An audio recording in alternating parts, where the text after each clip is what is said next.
Jays on Sportsnet. Presented by the 2018 Honda Civic Type R, like no Honda you've ever seen. Welcome to Atlanta in beautiful SunTrust Park. Game 2 of this 2-game series. Blue Jays won last night on the strength of a 5-run 8th inning. Blue Jays won 6-2 behind Marcus Stroman, who picked up his second win of the season. Mike Foltynewicz, who's headed for the All-Star game for the first time in his young career. The 26-year-old right-hander is one of the hardest throwing right-handers in all of baseball. Take a look at the lineup for John Gibbons' Blue Jays last night. 6 runs on 8 hits, and they were great in the clutch. 5 for 10 with runners in scoring position. Dustin Smoke's got a mini 4-game hit streak. 7 for his last 15 with 2 doubles and 2 home runs, including a solo shot last night. And Lourdes Gurriel Jr. over his last 7 games, he's 7 for 25. He too has hit with some power. He's got a double and 2 home runs over his last 7 games. Foltynewicz will get the start, his 18th of the season, 83rd of his career, and it looks like he's just coming into his own. Just a 6-5 record, a very respectable 237 earned run average. He starts tonight with a losing record in his career, 29-30, but he's got strikeout potential with a big fastball. Only Luis Severino throws harder, and a very good improving slider that he throws very hard. It's going to be a tough test tonight for the Blue Jays. Foltynewicz, originally drafted in the first round by the Houston Astros. He is set. Here's the first pitch of the game, and Granderson, uncharacteristically, goes after the first pitch and grounds out to first base. Well, the defense was shaky last night for the Braves. They committed 3 errors in the game, including 2 big errors in that 8th inning. But they've got a good-looking young second baseman in Ozzie Albies. Yeah, the only infielder who didn't commit an error last night was Albies. Started every game but 2 for the Braves this season. Great range. He's got 228 assists this season. That's the most for a second baseman in all of baseball. He is a rising star in this game. What is he, 21 years old? Young star and with a tremendous personality. Here is Yannivis Solarte. He takes one outside for a ball. Solarte single in his first at-bat. He finished up the night 1 for 5. He scored a run. Actually, he didn't score it. He got on base in the 8th inning, and a pinch runner, Lourdes Gurriel Jr., scored the run. That was the start of all the errors that committed in that 8th inning, opening up the door for the Blue Jays to win that game against a young team that I think is starting to feel the pressure of a possible, and I mean possible, pennant race. Yeah, they are in a pennant race, and they have really gone through a tough stretch. But they've got some young players. They got some veterans around to help stabilize those emotions. The Braves have lost 6 of their last 7.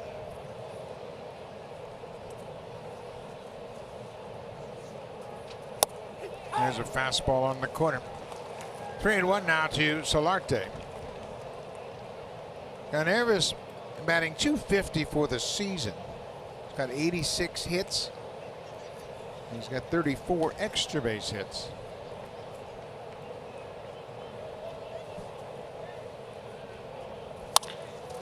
Hot shot, gloved by Freeman. He'll go to the bag, and Solarte grounds out. Well, Foltynewicz has a big arm. You can see why he was the 19th player chosen overall in 2010 by the Astros. He's got the big arm. Again, only Luis Severino of the Yankees throws harder. Foltynewicz averages about 96 miles an hour on his fastball. These are the NL starters. Foltynewicz, Luis Castillo, and Jacob deGrom, the hardest throwers in the National League. So you got to get it ready. Get that fastball. Catch it out in front. Justin Smoke late on that fastball. 99 miles an hour from Foltynewicz. Smoke hit his 13th home run of the season last night. It was the first run of the ball game. Came in the 3rd inning against Julio Teheran, the Braves starter. The biggest improvement that I have seen in Foltynewicz is his ability to throw a slider. He has thrown it very consistently this year. It's got a big break on it. He's throwing it hard. He's had a couple of double-digit strikeout games already this season. Smoke hits it in the air on the infield. Freddie Freeman saying, "Get out of my way. I'm going to make this catch." He does indeed. Makes all 3 plays in the inning. 3 up, 3 down for Foltynewicz.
The Atlanta Braves. This is his 42nd season in the organization. He has played, coached, and now he's managing for the Atlanta Braves. Take a look at their starting lineup. Top of the order, Ender Inciarte, the center fielder. He's 4 for 11 against the Blue Jays this season, but he is currently going through a tough stretch. He's 0 for his last 13. And then Nick Markakis, he's got a 4-game hit streak, batting .438 during those 4 games with a double, a triple, and an RBI. Braves get Sam Gaviglio tonight. Sam getting ready for his 10th start of the season. Last time out versus the Yankees, they really worked him over. 4 1/3 innings for Gaviglio. He did have 6 strikeouts, which ties his season high this year. He's done that 4 times, but it took him 101 pitches to get through those 4 1/3 innings. A lot of long counts, the strikeouts, of course, a lot of 3 and 2 counts. Going to be a little bit better and a little bit more efficient tonight against the Braves. Gaviglio always works quickly. He delivers a first pitch strike to Inciarte. Gaviglio's got a lot of movement on his fastball, and it'll create some problems. This is the first time the Braves have faced him. Inciarte batting .244 for the season. Popped down the left side, and that'll reach the seats out of play. We mentioned Inciarte is currently 0 for his last 13 over the span of his last 5 games. The Braves have lost 6 of 7. Offensively, there's a lot of guys in this lineup struggling right now. Yeah, those 6 losses in the last 7 games, they've been outscored by 20 runs. Now that's the last thing that Gaviglio wanted to do. He was ahead of Inciarte 0-2, and he hits him. Inciarte waiting for a little attendance from the training staff, and they're a little bit late coming out, but he is in some pain. Got him, appears to have hit him on the elbow. That's Mike Frostad, the assistant trainer formerly of the Blue Jays, out to attend to Inciarte. It looked like he was trying to push him back off the plate or use that 2-seam fastball to come back over the plate, and he couldn't get that elbow out of the way. But you're right, that's the last thing he wanted to do after jumping ahead 0-2. Here comes the fastball inside. He just can't get it out of the way. Doesn't make it feel any better, but it's right on top of that elbow. Yeah, it's probably in the best spot you could get hit. It wasn't on the point of the elbow. It was a little bit above that. So he'll go to first base. Ozzie Albies, a terrific young player, batting .285 for the season. And he's got a man at first and nobody out. But for a little guy, he's got a lot of pop in that bat. Yeah, he's got 50 extra base hits, which leads the National League. Most extra base hits prior to the All-Star game for this organization. Only Hank Aaron has had more, 53, Evans 51, Albies with 50. He's also had 29 doubles. One more will give him 30, the most 2 base hits prior to the All-Star break. And be ready on the first pitch. He's hitting over 400 on that first pitch this year. He goes after the first pitch, and it's a fly ball to Curtis Granderson is in right field tonight. He makes the catch. Albies is retired.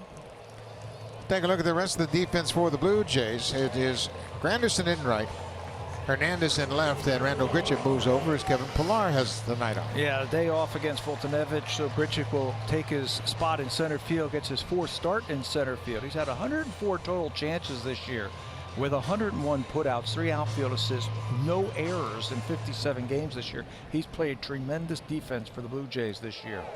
Now you talk about Albies being a first pitch swinger, so is Freddie Freeman. He likes to cut on the first pitch. That one's off the plate outside. Freeman, the 7th highest first pitch swing percentage in all of baseball. Swings about 47% of the time at that first pitch. He's at 4 home runs on the first pitch. Don't have to worry about that now. Very aggressive swinger. Hits that one off the end of the bat. They'll go to second for 1, and Diaz drops the ball, and he's going to call him safe. Eric Cooper, the umpire at second base, had a close eye on it. Diaz is telling the Blue Jays dugout to have a look at that. I don't know that he had control of that baseball. Well, you're right. The ball's got to go in the glove. You have to catch it, and then when you try to reach in to get it, to throw it, that's where you can say, well, I had control of it. But his right hand is nowhere near the glove. And I don't think the Blue Jays are going to win this one. And they're not even going to challenge it. So Gary Cederstrom was over. You could see he never got his right hand over that baseball, taking it out of the ball. So it'll be an error on the shortstop. And Gaviglio can't afford to have those plays not made behind him. We saw that last night. The Braves kicked it around a few times and cost them a game. Sam's going to have to make another really good pitch against a very good hitter. Nick Markakis. Markakis hits the highest contact rate in baseball. When he swings at it, he's going to hit it. He doesn't swing and miss very often. He got into spring training this year. He worked this past offseason about trying to stay through the baseball, stay inside the ball. There's a fly ball to left field. Teoscar Hernandez over near the foul line. He gets there and makes the catch. So Markakis is retired. Tough hitter right there to retire, especially with runners in scoring position.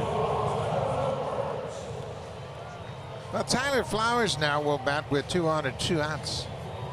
But that error certainly prolongs the inning and causes Gaviglio to throw a couple more pitches.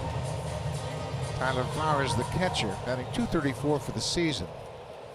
He and Kurt Suzuki, they split the time almost equally.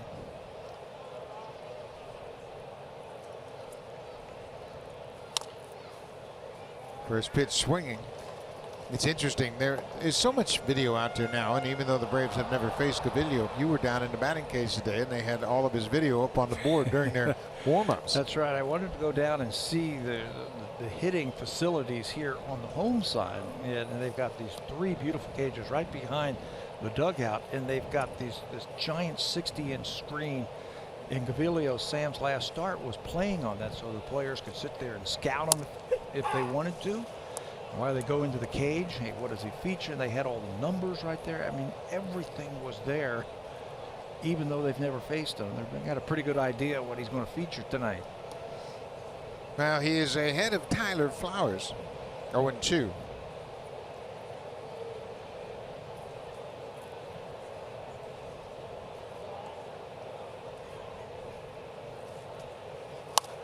Breaking ball, he reaches for it and pops it into the second deck. Sam is more, when he is on the mound, when he is on the mound, he is better when he is hitting his spots and changing speeds. When that fastball is on the corner and on the edge. That was a great breaking ball right there with 2 strikes. He changed speeds with it, and he put it down and away for Flowers, and he was off balance. He is at his best when he's carving up those corners. Ground ball to Diaz. He'll go to second. That'll end the inning. So the error does not hurt the Blue Jays. Gaviglio out of the inning on just 12 pitches. Played an inning here in Atlanta. No score.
Into My Blue Jays and enter the code MBJ0700 to earn My Blue Jays points just for watching the broadcast.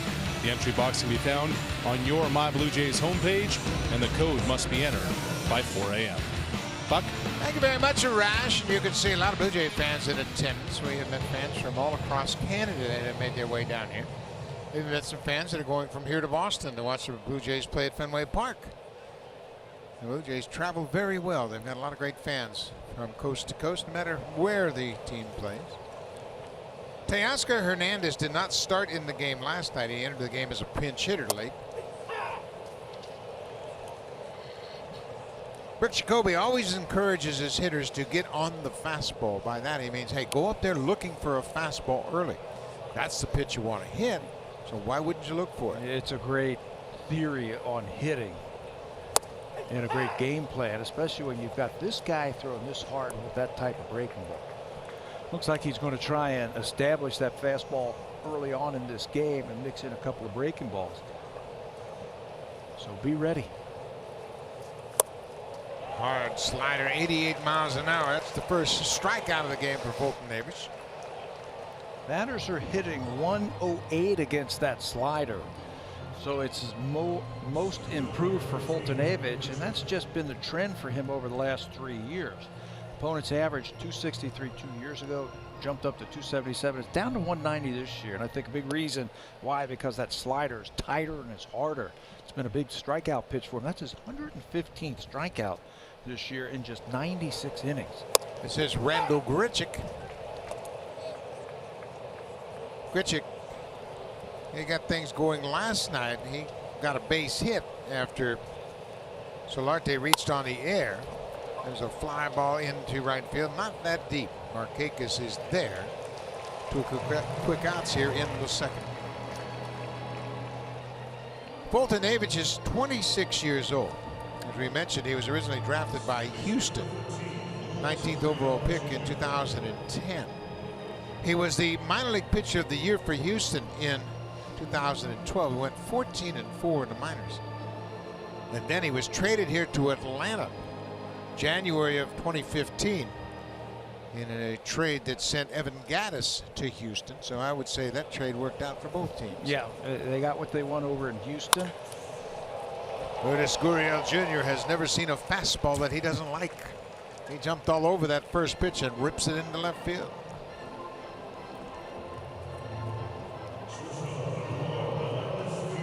First hit of the game for the Blue Jays comes off the bat of Gurriel. And another one right behind him. There's that fastball. 2 outs, nobody on. You got to figure he's going to try and jump ahead. And Lourdes was waiting for it. Another good fastball hitter coming up now. First pitch fastball hitter, that's Diaz, the shortstop. Ledman is batting .240 for the season. He gets a slider off the plate inside. Diaz had a 2-run double in the game last night in that 5-run 8th inning.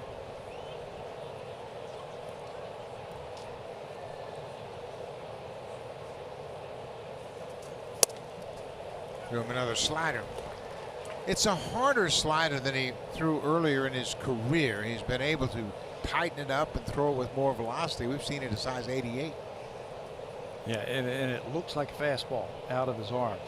And you've got to get ready and geared up to hit that fastball. 3 in a row. That one misses. You know what you can't do, I think, is run away from your fastball. You've got a big fastball the way he has. You just can't start throwing the slider every pitch.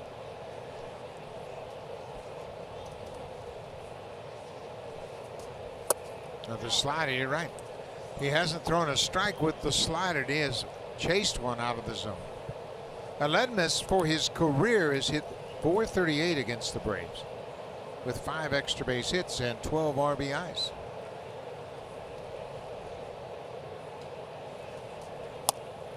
Another slider, he walks him. Now there's a problem I have. Number 7 hitter in this lineup, hitting .240, and you never throw him a fastball, and you throw 99. That makes no sense to me. Did Gurriel swinging at the first fastball and hitting it hard to left field scared him to Got make him off of it, run that's for away sure. from it. Yep. I don't understand that. Now, and you're down in the order, and they're obviously, and without being disrespectful, they're not the best hitters in this lineup. So you've got to be aggressive, especially when you throw 100. Yeah, when you throw that hard, you would think that he would throw at least one fastball. Now I think Luke is ready for the first pitch fastball. After 5 sliders in a row, he was ready for the heater.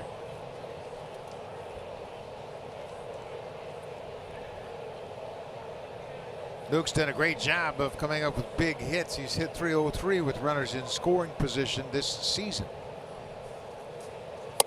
Another fastball off the plate inside. Luke got off to a great start early in the season, coming up with clutch hits. Had a walk-off home run against the Red Sox. Hit a home run off the lefty Brian Johnson. Had a walk-off base hit against Kansas City as well. Yeah. Those coming early in the season. Strength going to right center field. A lot of those big base hits going to right field. This home run went to right center field. A couple of runners on base for him now to try and drive him in. First and second base for the Blue Jays, 2 down. StatCast powered by AWS shows that Gurriel's at second and Diaz is at first. 1 ball, 2 strikes, 2 outs.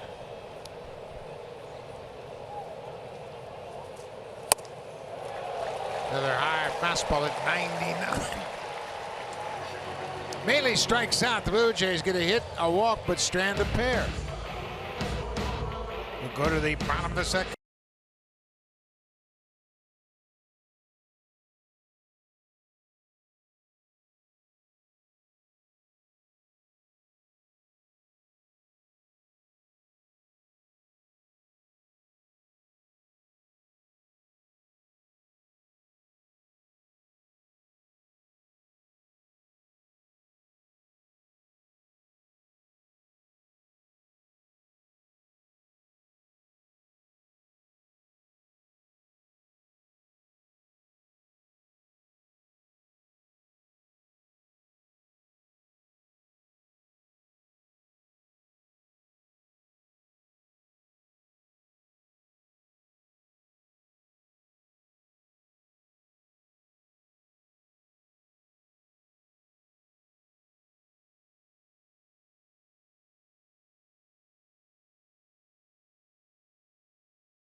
Told me when you get ahead of somebody, automatically you take ownership of the count. Martin feels if you're behind, then the hitter gets to be more selective, gets to, quote, look for a pitch he's wanting to hunt. So in Martin's mind, attacking strike one, getting strike one early is huge. As for Stroman, he had this to say after one of the more complete starts of the season, quote, I'm not scared of anybody who ever steps in the box. Stroman was good last night, no question about it. Marcus, just 1 run on 6 hits and those 15 ground ball outs. He was ahead all night, and it has been the theme of baseball since they first invented it. Throw strike one, the pitcher has the advantage. Russell also said that they used more cutters than normal, which is good. I think that's the strength of Marcus Stroman, his ability to adjust in game. If the slider's working, use it. If the cutter's working, use a little bit more in his curveball. He was very good last night. Johan Camargo, the third baseman. Camargo is just 4 for his last 24.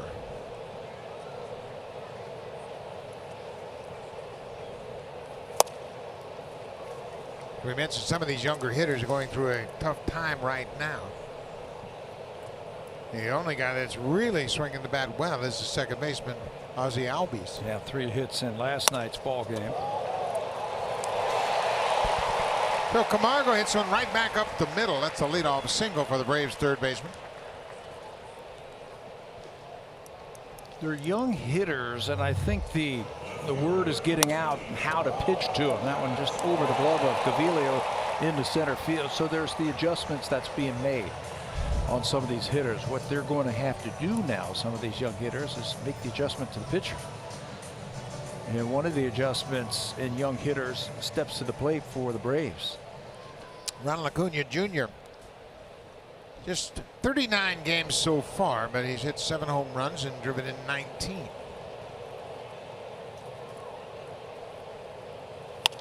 He swings at the first pitch and hits it into the seats out of play. He's a young player who was getting a lot of information. Then he felt like he was getting overloaded with that information after he was up for a while. I mean, he burst on the scene when he first came to the big leagues. I mean, just tore it up for the first week, 10 days, something like that. Then the information, which is there for every player. He throws this pitch in this situation, more sliders, more fastballs, all of that. Fly ball to right field. Granderson backing up. It's short of the warning track. He makes the catch, and Acuna's retired. He felt like he was getting too much information. He said, I'm going to go back to being the player I was in the minor leagues and just seeing the ball and just letting it go. Not trying to react, just kind of go up there and just hit and use my natural ability.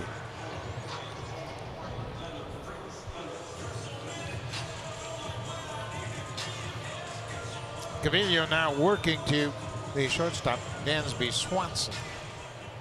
He's hitting .247 for the season. Swanson last night 1 for 3 with a walk. He had a 1-out single in the 7th inning.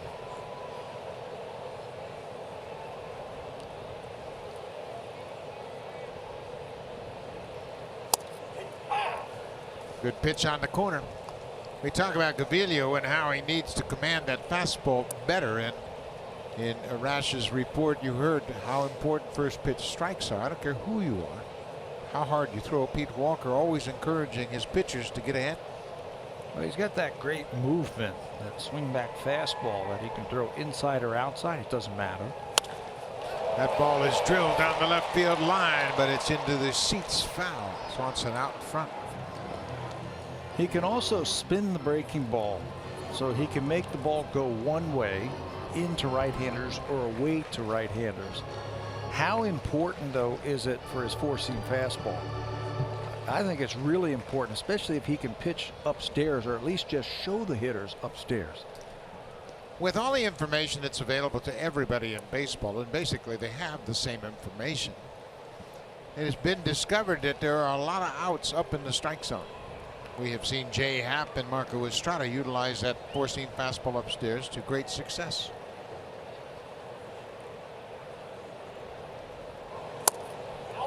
Just off the plate. But there has been such a tendency for pitchers, and they've been told their whole life, keep the ball down, keep the ball down, keep the ball down.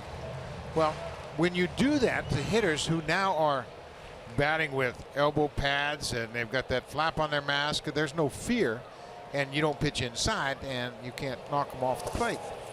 So hitters are in tune to everything down, so they can hit good pitches when they're down. I don't care if they're fastballs or sliders or sinkers, but once in a while you elevate that pitch and it looks like it's 5 miles an hour faster than it actually is. And where is he most successful? Down, down. Sinkers down, sliders down, down in the strike zone, because he can't, blow that fastball by you. But every now and then, a little four-seamer, about the letter high four-seam fastball. Just missed off the plate. You know what it does to a hitter is, you're concentrating on everything down, and all of a sudden you see that four-seam fastball coming in. And that's the straight one, and it looks about the size of a beach ball, and you feel like you could hit it 9 miles. A lot of times you just pop it up, or you swing right through it. 3-2, 1 out. Camargo is not running. Ball is pulled foul, a breaking ball. Camargo at first, he singled up the middle to start the inning. Then Acuna flied out to right. Strategy is different for Gaviglio pitching in a National League ballpark, of course, because the pitcher's on deck. Big quality pitches to this number 8 hitter, even if you don't get a double play. Retire him, and then you have the pitcher with 2 outs. There goes the runner. It's fouled out of play. I was wondering when they were going to send the runner. 3-2. I don't know if somebody missed a sign or what, but 3-2. You've got the right combination, I think, running and hitting, and the pitcher on the mound. Brian Snitker, the manager, he's 62 years old. As we mentioned, he spent over 40 years in the Braves organization. He took over as the interim manager in May of 2017. This is his second full season as the skipper of the Braves. Camargo working for a lead. Takes off early, got a heck of a jump, but there's a foul ball. Well, he read it perfectly, and Gaviglio lifted that leg, and he was off toward second. Now hold it for just a little bit longer, and then maybe throw him that pickoff move over to first base. He timed it up. 1001, 1002, 1003, and go.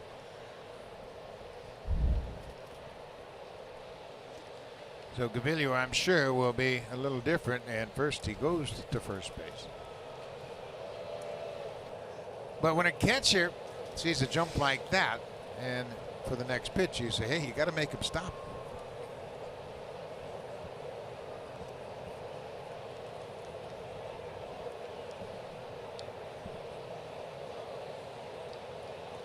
He's running again. Foul ball by Swanson. I think if Gaviglio holds the ball and varies his time, he can pick Camargo off. Yes. He took off early that time, too. That's what I'm saying.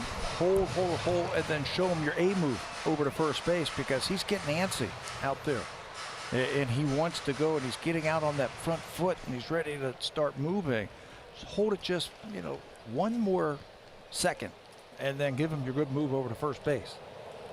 This is the 10th pitch of this at bat. There he goes again.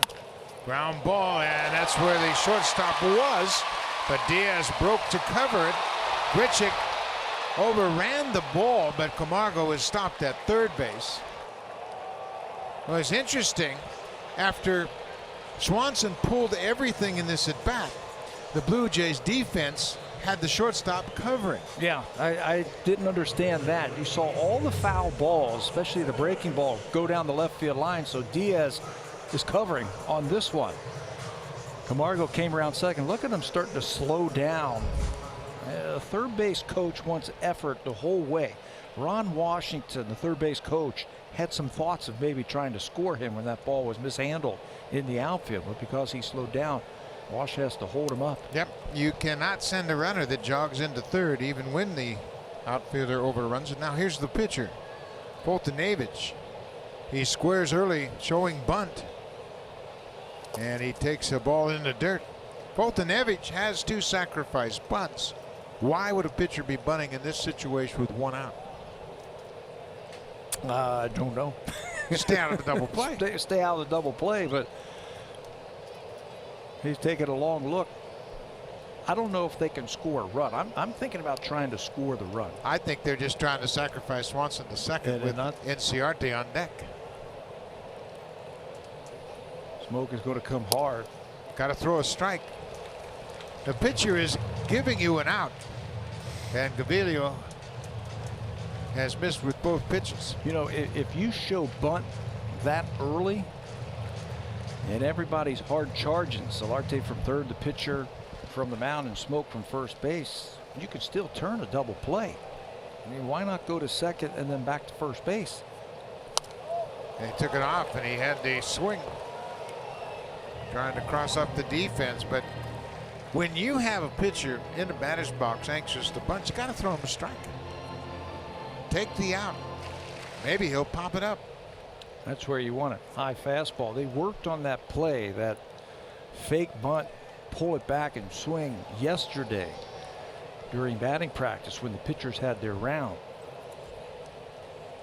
He's bunting here, and it's a good bunt.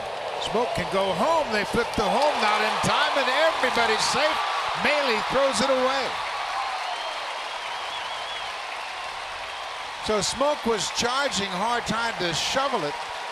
Got hung up in his glove a bit. It was late at home. They weren't going to get Camargo. And then Maley's throw airmails it into right.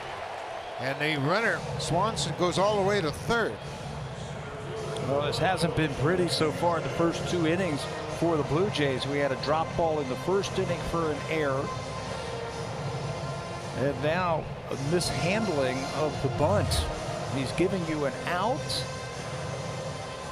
It's a good bunt up the first base line, and here comes the runner. You got a shot, but none there. And then it looked like Luke might have stepped on something. I don't know if the bat was in his way or what, but when he let it go,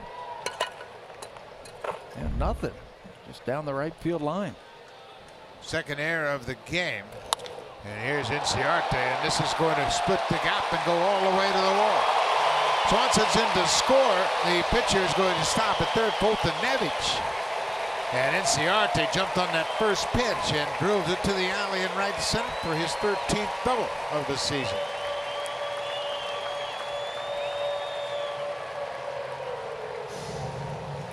Well, we talked about it last night. You give teams at major league level extra outs, they're going to take advantage of it. That's a sinker that stays up and out over the plate. It's going to plate Swanson from second.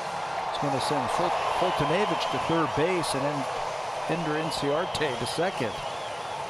A chance for a really big inning now for the Braves. Well, the Blue Jays have kicked it around a little early in this ball game. He has made an error, and Maile has an error as well. 6 errors for Maile.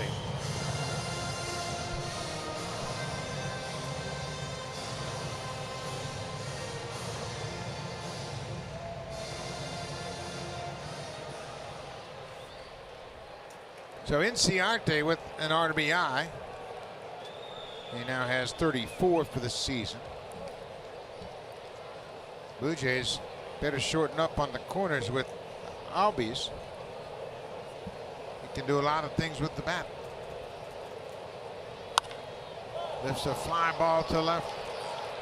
Tagging at third is Foltynewicz. Teoscar Hernandez throw toward the plate is offline. Foltynewicz slides in with the third run of the inning. Sac fly for Albies. That gives him 51 ribbies for the season. You know, when you watch him play, he's a baseball player. We saw him last night set down a perfect drag bunt for a base hit. He can turn on pitches and hit home runs. He got 18 home runs. He plays very good defense. He's a switch hitter. He can run a little bit. He's got 9 stolen bases. He had a stolen base in last night's game. So he does just enough to hurt you. That time a nice easy swing into the outfield for the RBI. They got some good young players over here. So 2 outs now on the fly ball to left. Inciarte moves to third. Freddie Freeman get into a fielder's choice his first time up.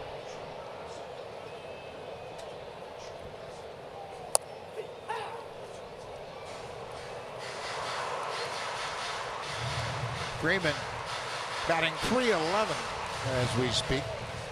16 homers and 59 RBIs. Been in a little bit of a power outage for him. He hasn't hit a home run in a while.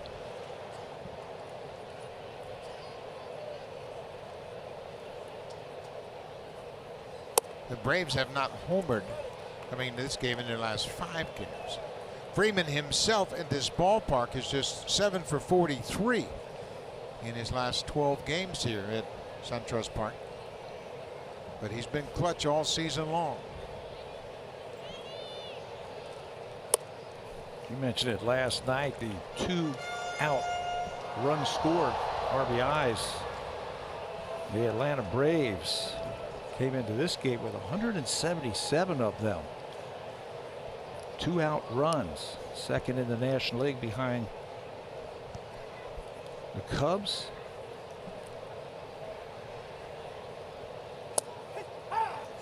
There's a strike out on the corner. 2-2 now to Freeman. The Braves have scored 3 runs in this inning. 3 runs on 3 hits and air contributing to it. Albies with the sacrifice fly.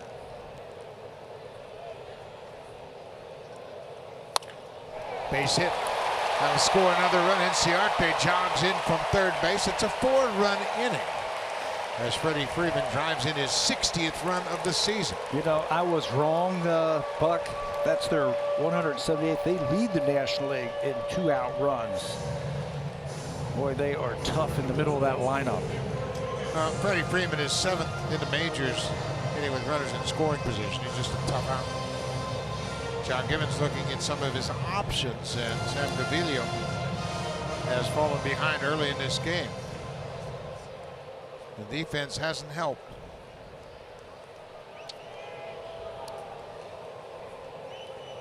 Well, the Blue Jays had a 5-run 8th inning last night. The Braves have put up 4 runs here in the 2nd this evening.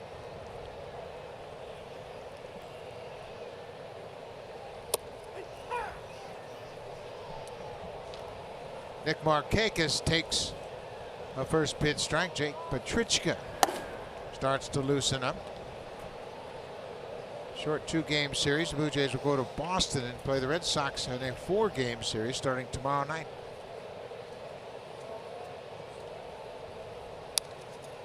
Markakis fouls it straight back. It's 0-2.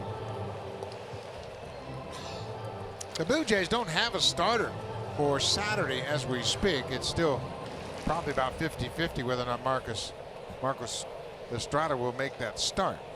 He threw a side session today and mixed reviews from that. He doesn't feel great. Said he's getting better, but still not where he should be. They still have some options. Maybe a bullpen day, if you will. Maybe call up a player. Look at that hit. Markakis pokes it down the left field line. Freeman is headed for third. He's going to go home. Washington gave him the go-ahead, and a nice throw by Hernandez, but Bailey missed the tag. Gary Cederstrom, the home plate umpire, had a perfect shot at watching this play unfold. Ron Washington, a very aggressive third base coach, waved Freeman home because Freddie Freeman gave him 100% effort going into third. You are absolutely right. I was watching him. He takes a very aggressive secondary lead at first base, and as soon as the ball was hit, he took off. Let's see if the Blue Jays are going to challenge. That's a good call by Cederstrom. He is safe. The foot got underneath the tag right there. But I think Washington recognized the effort from Freeman from first to second, and then he was hustling. He wasn't taking anything for granted, so he sent him home. He said, if you're going to get him out at home, it's got to be a good play. And there's the tag right up on the thigh, but the foot is in. So Markakis has 60 RBIs. He joins Freeman. Tyler Flowers, the 9th Brave to bat this inning.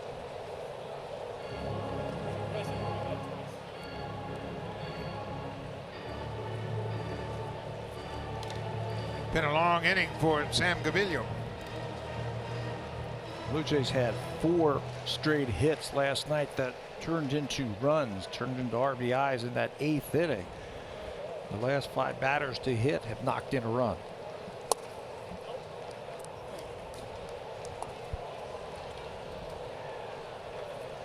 Tyler Flowers grounded into a fielder's choice to end the first inning.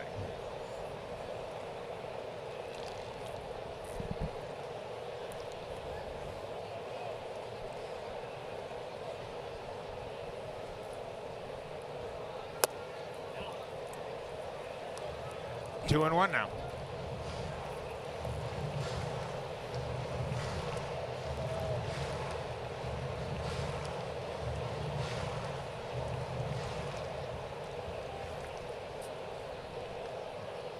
Johan Camargo got it started with a base hit right back up the middle. He's on deck. Pulled foul, and the Braves there on everything right now. How about that base hit by Markakis?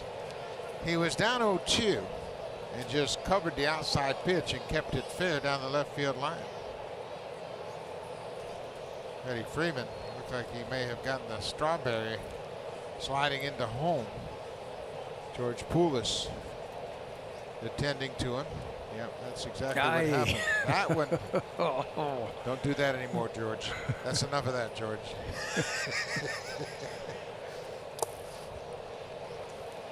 He must have Opened up a bit of an abrasion or something on his hand because George was trying to look like clean it out before he puts a bandage on it. And he stings. Freddie said, okay, I can handle anything that feels like a needle going right into my hand. Full count, 2 outs. Markakis at third. Pop back over the screen and out of play. Well, we have talked about the Braves and how they have slipped out of first place, and everybody said, well, you know, they're young and it's going to take them a while to gain the confidence. Brian Snitker's got all the confidence in the world in his team. And yeah, there are some young players. They are a game behind Philadelphia at the start of play tonight. Lost 2 in a row, but they've got the veterans here that can stabilize things as well. Right back up the middle, another RBI base hit for the Braves. Let's check in with Jamie Campbell.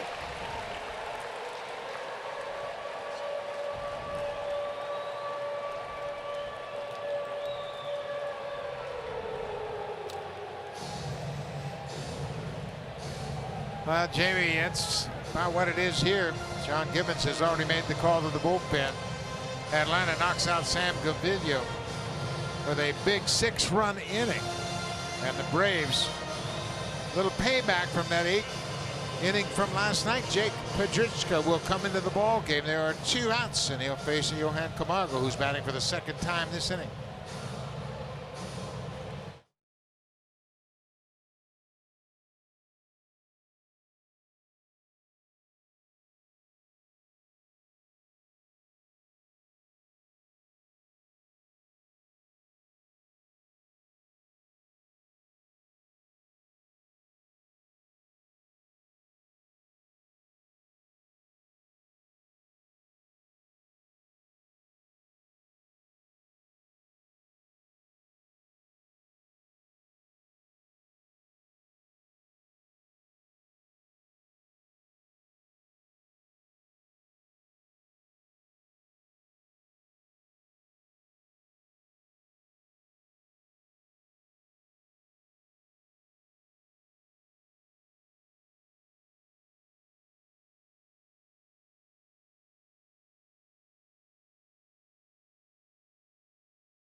Had a bat around inning.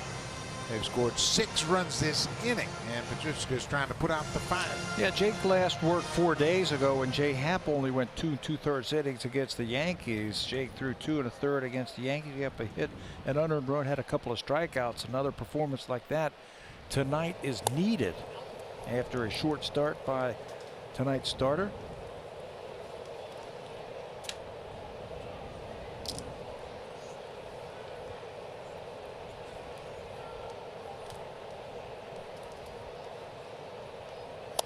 Outside, 2-0 to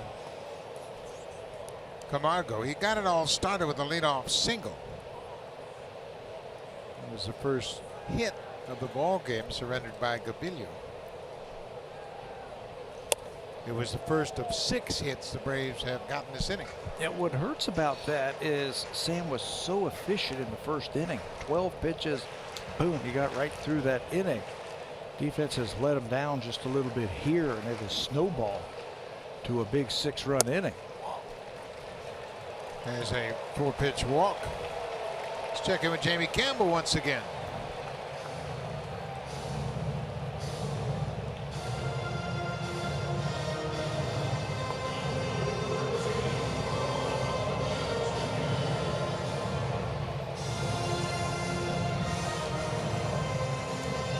San Francisco is playing very well That'll push them to 3 games over 500. They start play just 4 back in that NL West. Ron Acuna Jr. has flied out. Makes a breaking ball for strike 1.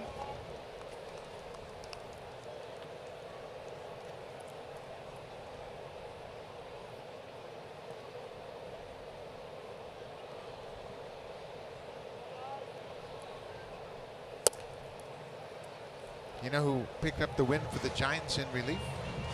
Derek Rodriguez. Pudge's boy. Pudge's boy. He's a starter, but he came into relief and picked up the win. Oh, another extra inning game for the Cubs. They've been at a few this year. Foul back. It's 1-2. Mike Foltynewicz has got a lot of run support early in this game. He is up 6-0. Bottom of the 2nd inning, and he scored a run. Picked up an RBI with a sacrifice bunt. Scored on that sacrifice fly to left field. Now he's had a chance to go and sit down. I mean, he hustled around the bases. First to third on the error. And then scored on that short fly with a nice slide in the home plate. So he had a chance to go down, sit down, get a cup of water, cool off just a little bit, get ready for the 3rd inning. He'd been sitting quite a while, but you're right. He went around the bases and had kind of an interesting trip around the bases. 2-2 pitch. Fouled into the seats.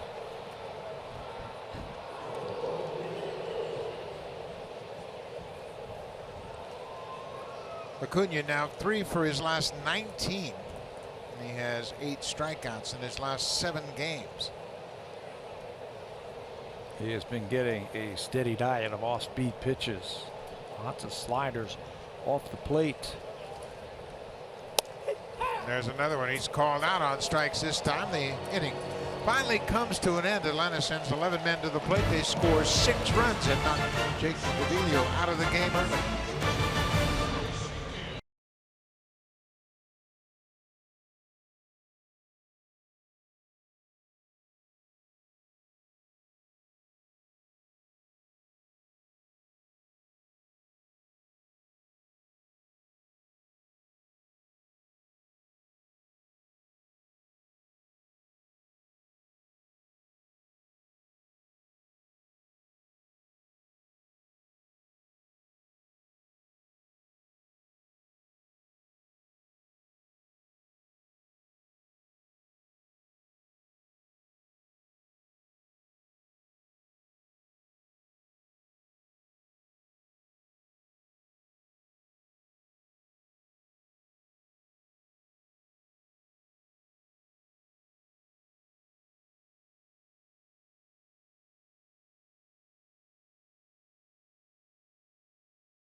And Derby at the Calgary Stampede. That'll be on Sportsnet 1. The celebration of Western heritage continues until July 13th. For Canadian fans wondering about Mike Soroka, who started for Atlanta in Toronto last month, Buck, he remains on the DL, and the organization believes he will not be back until September. So disappointing news for the youngster from Calgary. Absolutely. He made the start against the Blue Jays at Rogers Center earlier. And that is not good news for sure, but they're going to be very protective of him. Jake Petrichka will bat in this situation. The pitcher's spot batting first here in the 3rd inning. The Blue Jays are down by 6. Yeah, unfortunately, that pitcher spot leading off the inning after they made that pitching change, Jake Petrichka has never hit in the big leagues. He was in the game when he took over for Jaime Garcia when the team was in New York on May the 15th, but he got pinch hit for.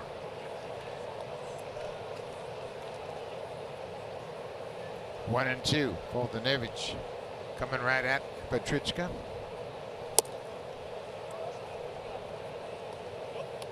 Fultonevich had a long break in between half innings as the Braves sent 11 men to the plate. He was on the bench for about 30 minutes.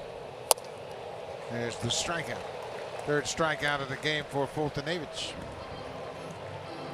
What an advantage in the National League when you get to face that pitcher, especially one who's never hit before. Get it close, he'll swing. So the leadoff man, Curtis Granderson, will bat with nobody on and 1 out.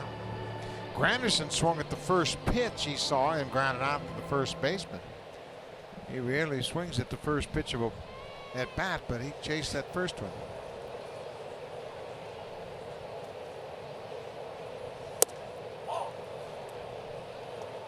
Looked like a pretty good pitch. Called the ball.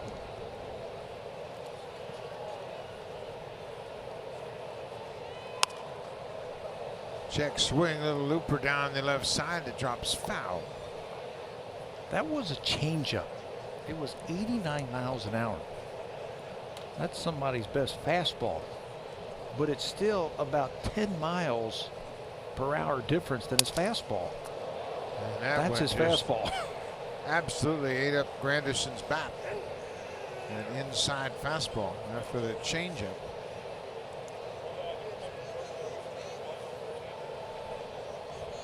Well, there's nothing wrong with Fultonevich and his arm. He's always had great stuff. We saw him make his major league debut against the Blue Jays while pitching for Houston.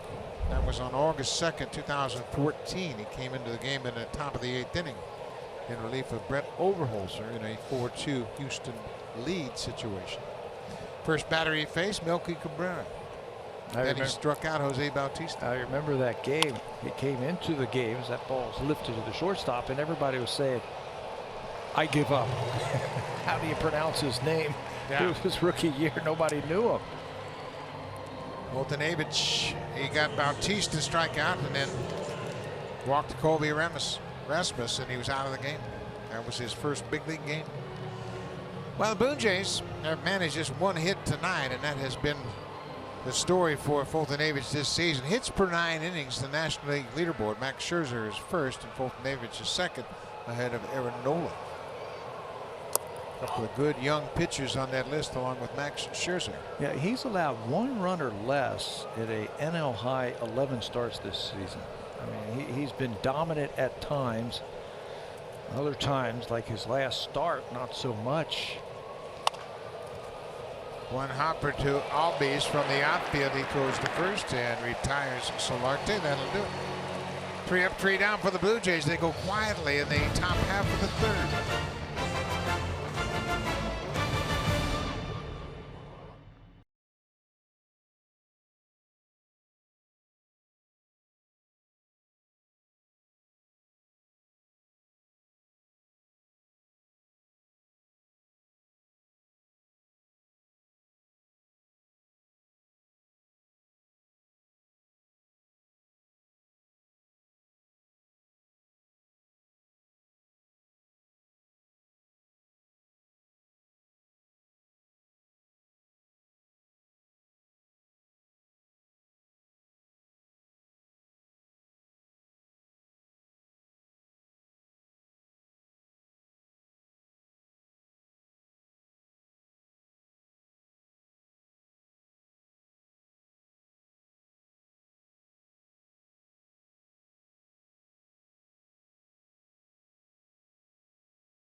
Our sale is here for only $39.99. You can watch every out-of-market regular season game live or on demand.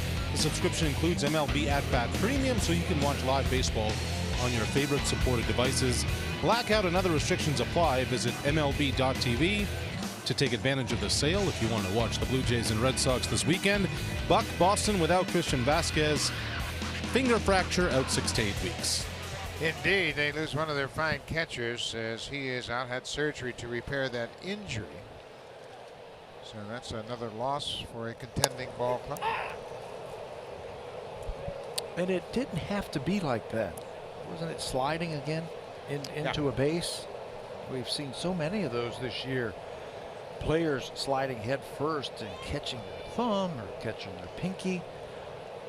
And from what I understand, he had one of those oven mitts, I'll call them, sliding pads. Still, he was able to wrap that finger around the base and dislocate it. Yeah, catchers shouldn't be able to slide head first. Spoken like a true catcher. Absolutely, no, you don't want to slide head first. You could get hurt. Andy Swanson swings at the breaking ball. It's 1-2 now. Swanson singled and scored in that 6-run inning. 6 runs in the second. That's tied for the second most runs the Braves have scored in a single inning this season. They scored 7 runs in the 6th inning down in Miami against the Marlins on May 10th. This is playable for Smoke, the first baseman. He drifts into foul ground, makes the catch, 1 out.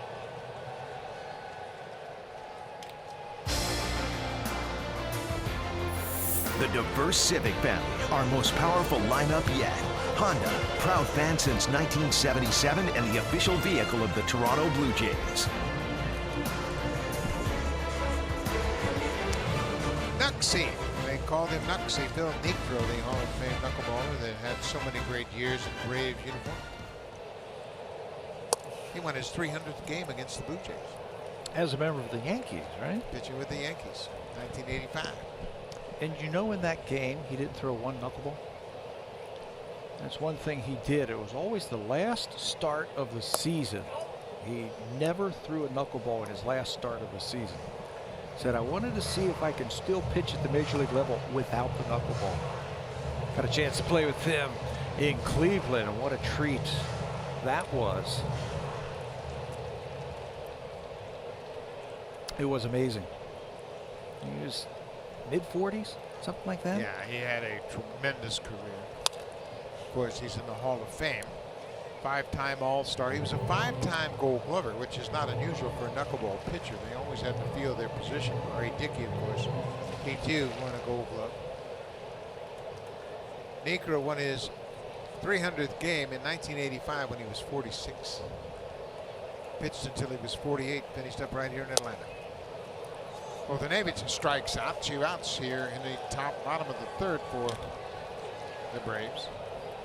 Jake Petrichka came into the game, walked the first batter, struck out Acuna to end the 2nd inning, and now he has a strikeout of the opposing pitcher. He was credited with a sacrifice bunt, a fielder's choice, and an RBI on that bunt, that crazy play last inning. This time, swings and misses. And I'm sure the Braves are happy about that. You can just go sit down and get ready to pitch next inning. Ender Inciarte got hit by a pitch in his first at-bat. And then he got a first pitch to his liking in the 2nd inning and hit an RBI double to the alley in right center. Inciarte has 34 RBIs this season. Petrichka swiped at it. Gurriel makes a nice throw. Inciarte's out. 3 up, 3 down. The Braves are retired in order. We'll go to the 4th. Atlanta leads 6-0.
29th, the induction ceremonies will take place, and the great third baseman for Atlanta for so many years, Chipper Jones, will be inducted into the Hall of Fame. 549 doubles, 31st all-time, 33rd in home runs, and he was one of the best switch hitters we've ever seen in the game. He also had over 1,600 RBIs, and he seemed to get better and better. He had a 3-year stretch, Buck, from 2006 to 2008, when he was ages 34 through 36, where his OPS was over 1,000, and he won a batting title, hit 364 in 2008. That is the Atlanta Braves TV booth. In the middle is Jeff Francoeur, who is going to join Chipper Jones in the ceremonies, and he was asking me about the ceremonies. He's really excited. He and Chipper, of course, were teammates with Atlanta. Chip Carey and Joe Simpson also on the broadcast, but Francoeur, a young star in his own right, is really looking forward to going to Cooperstown on the 29th of July. And you think about it, Smoltz, Glavine, Maddox all going to the Hall of Fame. The manager, Bobby Cox, went into the Hall of Fame, and the general manager, John Schuerholz, is in the Hall of Fame. And now they'll get their third baseman. What a run that they had.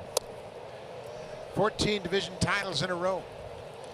And the only one they didn't win, the season was canceled in '94. 91, the first year Bobby Cox decided to name himself manager. It was a bold move and a brilliant move by Bobby Cox. Well, he could do that. He was the GM. He was the GM, and then John Schuerholz came down and took over as the general manager. But all of the banners, 14 years in a row, they won division titles. They won the World Series in '95 over the Cleveland Indians, 4-2. But Bobby Cox, and certainly that broke a lot of people's heart in Toronto when he left the Blue Jays and came down here to Atlanta. He knew what he was doing because he saw a lot of great young talent here, and he was part of getting some of those young players here. Chipper Jones was a 1-1, first player chosen overall in round 1. Took him a year, though, to get here because his rookie year, what would have been his rookie year, he tore up his knee. He was playing left field. Tore up his knee, missed that whole year, and they moved him over to third base, and the rest is history. Yeah, there was a lot of concern that that might have been a career-threatening injury when he injured himself that first season. But he worked hard and got himself back. Leadoff walk to Smoke. Here's Teoscar Hernandez, who struck out his first time up.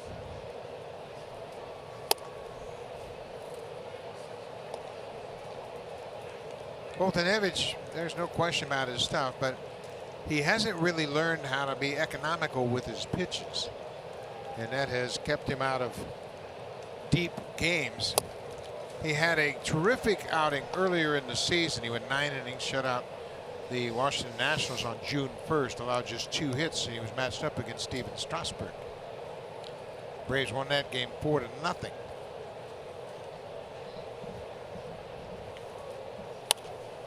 Fastball jams Hernandez. Yeah, that's what I mean. There were times where you saw the brilliance that he can bring to the ballpark. He had a 10 strikeout game versus Chicago. You mentioned that 11 strikeout game against Washington. That's when the slider is working in unison with the fastball, when he's got that thing working and he's getting the calls. That's a pretty good pitch there. He didn't get the call on that one. It's called a ball. 2 balls and 2 strikes. In that game against the Nationals on June 1st, he gave up a first inning single with 1 out to Bryce Harper. The next hit was a 9th inning single to Trey Turner with 2 outs in the 9th.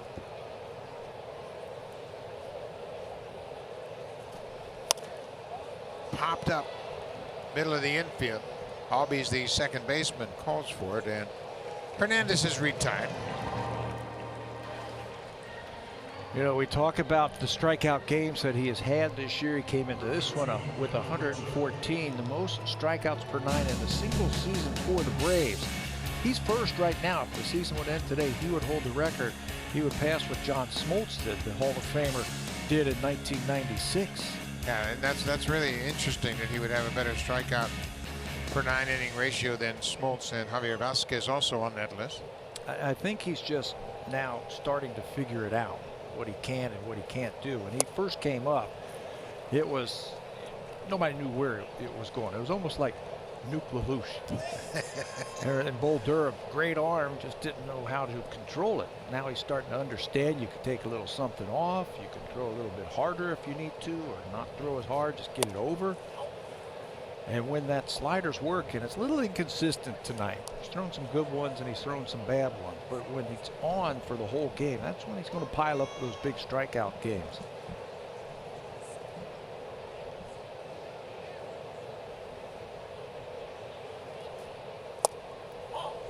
Just off the plate. When the Nationals played the Braves on June 1st, the teams had the identical record, 33 and 23. And the Braves won that game, and it had a lot to do with their confidence. Good take by Grichuk.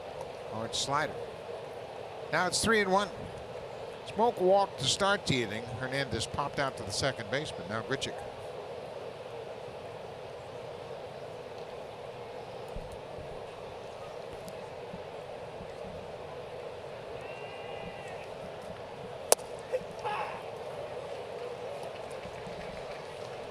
Now it's a full count. Blue Jays trail 6-0. They've managed just one hit. And that man right there, Gurriel, Lourdes Gurriel Jr., had the hit with 2 outs in the second.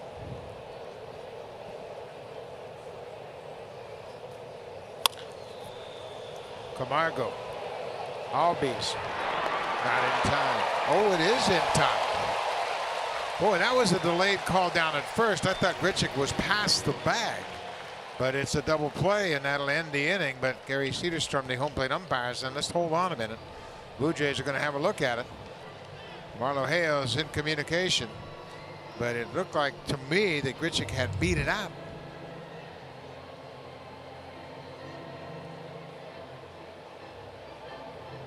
That's a close one there. The Braves are walking off the field. They think it's going to be a double play, and it is. The Blue Jays aren't going to challenge. Grichuk bounces into an inning-ending double play.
Win in Iowa, Canada's James Hinchcliffe going for glory on the streets of Toronto at the Honda Indy Toronto. That goes Sunday on Sportsnet 360 and City 3 Eastern, 12 Pacific. Just how good, Buck, has Hinchcliffe been already in Indy and Champ Car history? Number 2 all-time in most wins by a Canadian, ahead of Carpentier, Villeneuve, Greg Moore, and Scott Goodyear. It's a great opportunity for him to go back-to-back right there in Toronto. Tim Mesa, oh, he's been up and down. 6 times he has been called up to AAA this year. This will be just his 13th appearance in the big leagues this season. Twice in April, once in May, twice in June, and just recently on July the 8th when Rena Cruz went on the disabled list with the leg problem. Mesa's been a little bit inconsistent at time with his fastball command and his breaking ball. But there's no question he's got big league stuff. He just has to harness it a little bit better, and he can stay in the big leagues a long time. He's got a good fastball, 94. We've seen some 95s. He says, I got to tighten up my slider just a little bit more and throw it where I need to. Ozzie Albies is 0 for 1. He had a sacrifice fly in the second inning. It's a ball and a strike. to the Braves second baseman.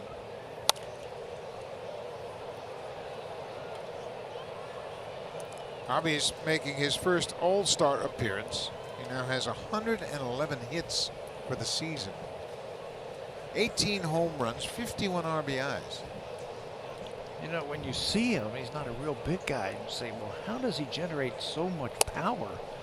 He's got tremendous bat speed. That time, Mesa throws one right by him. One away.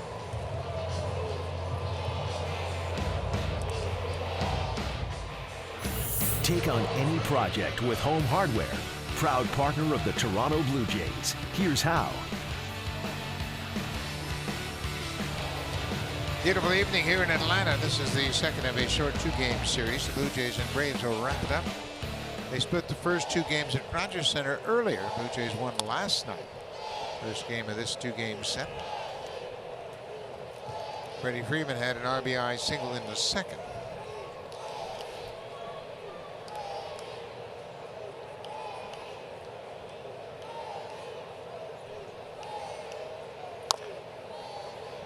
Freeman, a very aggressive swinger. He likes to hit early in the count. He's got a great game plan whenever he comes up to the plate. He's thinking about just hitting the ball over the shortstop's head. And what that does is it keeps him inside the ball. Keeps everything working together. And it helps him to hit for both power and for average. Again, that time Mesa blows it by him. Two strikeouts for Mesa. That'll bring Nick Markakis to the plate, who's had a terrific start to this season. In fact, Markakis will make his first All-Star appearance on the strength of these numbers.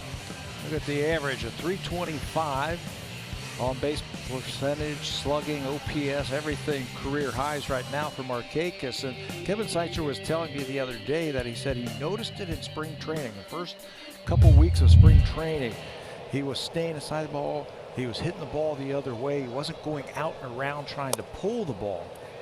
And Seitzer told him, he said, if you keep that swing and if you're disciplined enough this year, you're going to have 200 hits.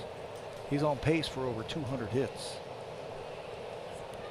Said that's the one thing that he is really impressed with, is how disciplined Markakis is and how he can stay with that same swing all season long.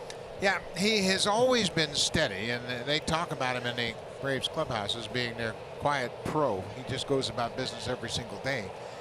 Rarely changes his expression. He just comes to work and puts in a good day's work every single day. There's another breaking ball, and Mesa is ahead of Markakis 1-2.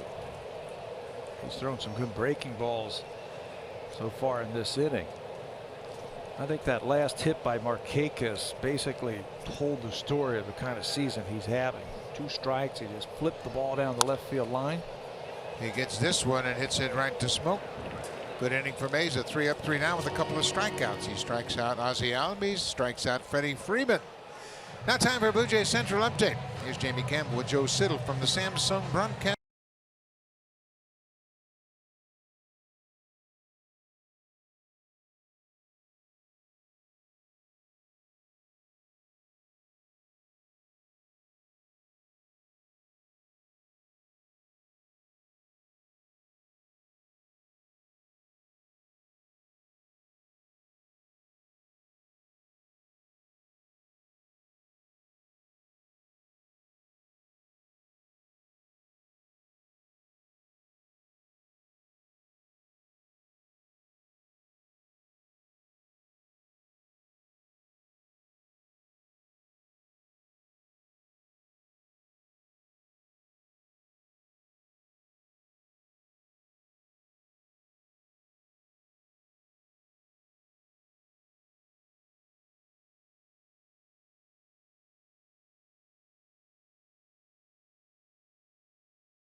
Friday. The next one is Friday, July 20th.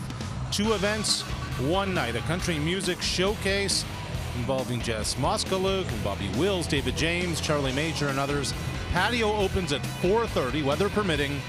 BlueJays.com for tickets when Baltimore comes to town. And by July 20th, Mr. Martinez, will or will not Manny Machado be a member of the Orioles? July 20th, Arash, I will say he will still be with the Orioles. I don't think they will have their trade package in place just yet. Danny Santana takes over defensively in center field for Ender Inciarte. Inciarte was hit by a pitch in the elbow his first at bat. So he is out of the ball game. So you don't think Manny will be gone? Not by the 20th of July. Well, that's a week from Friday. No. So I don't That's think 11 so. days ahead of the trade deadline. Popped up on the infield. Ozzy Albies, the second baseman, calls for it. He makes the catch, and Gurriel's retired. Yeah, I just don't think the Orioles will have their best offer on the 20th of July. I think there are other guys that are going to be in the conversation.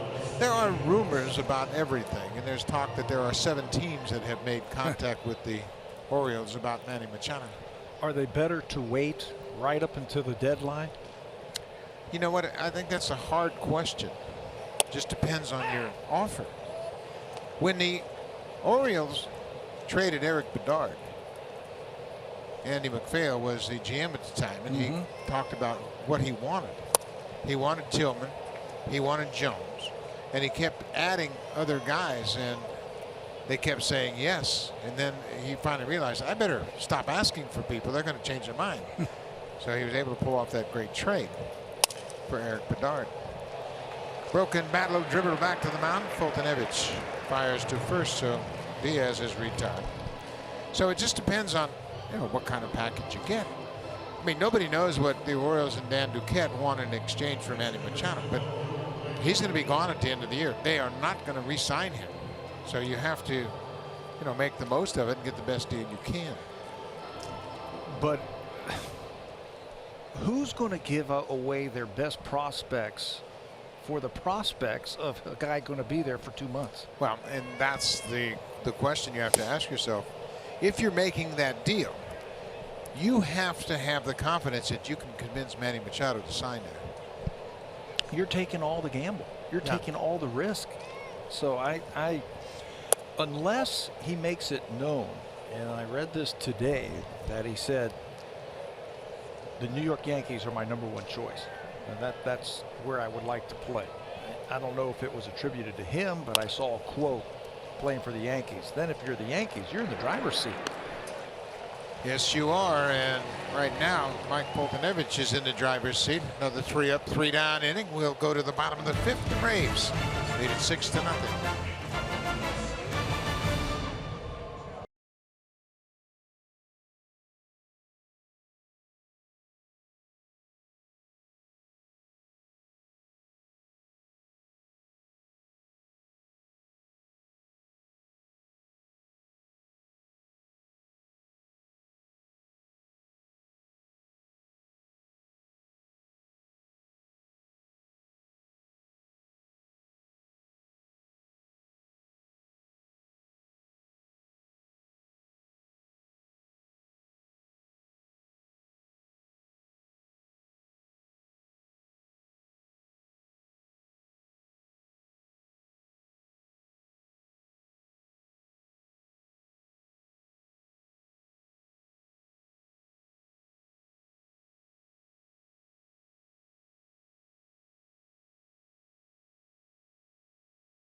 Losing in 4 sets to John Isner at Wimbledon. But one Blue Jay keeping a close eye on how the big American was doing on the lawn was Tyler Clippard. See, he and Isner work out together at the Saddlebrook facility in North Tampa. Clippard today raving of Isner's ability to maintain longevity and now success. Wimbledon semifinalist and all. Tyler said that big physical frame, 6'10", moving around, the pounding on the body is not easy. Clippard actually likes to be around athletes from different sports to learn some of the tricks of the trade and apply it to baseball. And Buck, Isner and Clippard are golfing buddies. I asked Tyler, who's better on the links? He said, Well, me, of course. And what'd you ask him about the tennis match, though? Yeah, well, that's a different story, isn't it? Absolutely, but that's a great story. And Isner 6'10". Took him a while to put it all together, but he is advanced. Tim Mesa had a very solid first inning of work here tonight. A couple of strikeouts and 3 up, 3 down, and he will come back to start the bottom of the 5th inning. Yeah, he was really good. That slider was very good last inning. So if he gets a chance, his spot in the batting order will be leading off next inning. So they're hoping to get him through this inning and then probably pinch hit for him. It looked like they were going to pinch hit for him if that spot came up. But Blue Jays went 1, 2, 3. Mesa this year has already had 2 outings where he has thrown 2 innings. So this isn't anything new for him. This is just his 13th appearance of the season with the Blue Jays. Tyler Flowers, the catcher.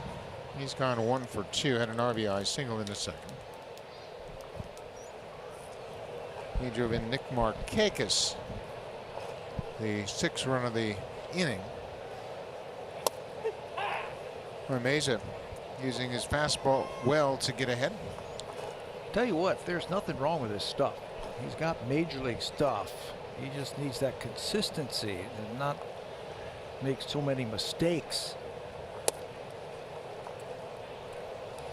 We have talked about this often in reference to younger players like Mesa, where you finish off the development process here in the big leagues, because you're getting a test every single time some big league hitter comes to the plate. You don't have that consistent challenge in the minor leagues anymore, especially he's spent a couple of years in AAA now. So you might have 1 or 2, maybe 3 good hitters in the lineup, but in the big leagues you're facing a tough out every time. And he's had good numbers in the minor leagues. There's nothing more that he needs to prove down there. What he has to do, he has to prove that he can get big league hitters out. Aaron Loop is a free agent at the end of the season. If the Blue Jays choose to not sign him back, or if Aaron chooses to leave, they're going to need a left-hander in that bullpen. That's into the seats out of play. And of course, you know, left-handers, they have a long shelf life. That's for sure. Mark Szybczynski just got let go by the Mariners and picked up by the Cleveland Indians right away. And the Indians, they're in desperate need for bullpen help. Wow. That's their Achilles heel. They have the highest ERA in the majors with their bullpen. Well, if they need the bullpen tonight, something's wrong. They're up 17-0. I don't think they're going to need their bullpen tonight. They gave up 7 runs in the 9th inning in last night's game to lose. Cincinnati had been playing so well that it is a different story tonight. Cleveland scored 9 runs in the 3rd, 6 in the 4th. 17-0. Sounds like a football score between the Browns and Bengals, doesn't it? Battle of Ohio. No, I don't think there'd be that many points scored in that game by Cleveland.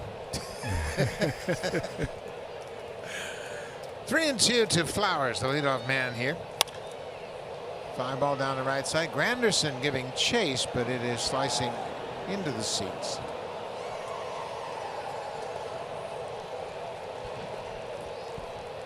You like this ballpark? I do. I do, because I like the other one better. Turner Field. Turner Field was really nice. I really enjoyed that, but I like this one. It's spacious. It's new. It's in a nice little area. It's closer to our hotel. I like that part. Yeah, it's a nice ballpark. They did a nice job with it. But you're right, the other one wasn't bad. 3-2. Outside, a leadoff walk to Flowers. And now I look at Skyscraper, starring Dwayne Johnson. Skyscraper in theaters and Realty 3D July 13th.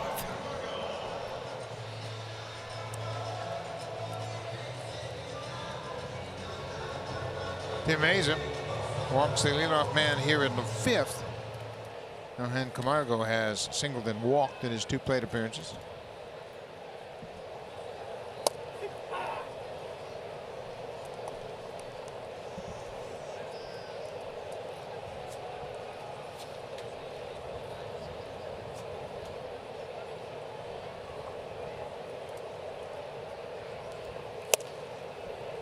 Swing and a miss. It's 0-2. Mays is due up first in the top of the 6th, so it's important that he can finish out this inning so the Blue Jays won't have to make any more moves. They can pinch hit for him if he can get out of this inning. You know, one other option is to pull the double switch, but Luke Maley made the last out, so you can either double switch him, which I'm sure John Gibbons doesn't want to do, because then Russell with the night off would enter the game as the catcher. You could double switch with the shortstop Diaz, who's right before him. Just barely foul. Well, and the Blue Jays have 4 regulars on the bench tonight because of the pitcher hitting in the lineup. Kevin Pillar, he's your center fielder. Kendrys Morales, he'll DH more than likely in Boston. Devin Travis, second baseman, getting a night off. I mean, it really limits you if you use one of those bench players as a pinch hitter for the pitcher, especially in a leadoff situation, not an RBI situation. Camargo strikes out for Meza. That's his 3rd strikeout since coming into the game. He has showed a pretty good slider tonight, and that fastball, that last one, 95 miles an hour. He threw it right by Camargo. They wanted to go outside, and he hits Luke right in the glove. This is the guy right here. Unfortunately for him, he has options down in that bullpen, and he's been on that Buffalo shuttle up and down all season long. You mentioned 6 times he has come up and down. Ronald Acuna Jr. He chases that high fastball. It is good fastball tonight. It's 95.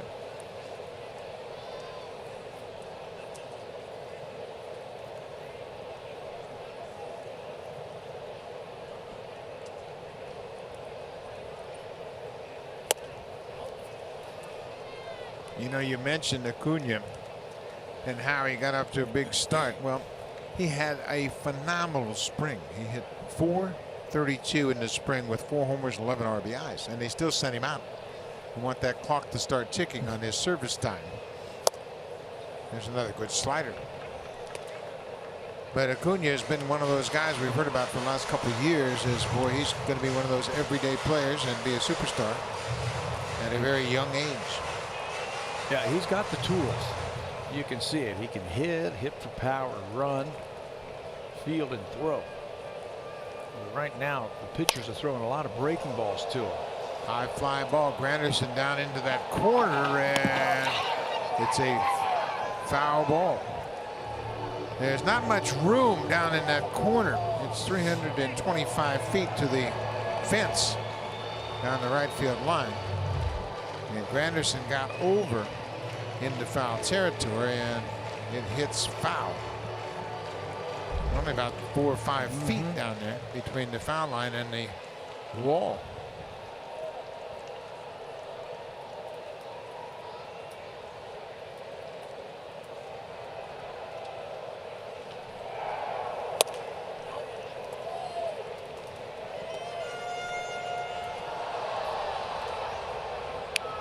Two balls and 2 strikes, 1 out. We are in the 5th inning. Atlanta has scored all 6 of their runs in the 2nd. And they're fouled into the seats. Mays has got good velocity tonight. You can see some of these Braves hitters are behind his fastball.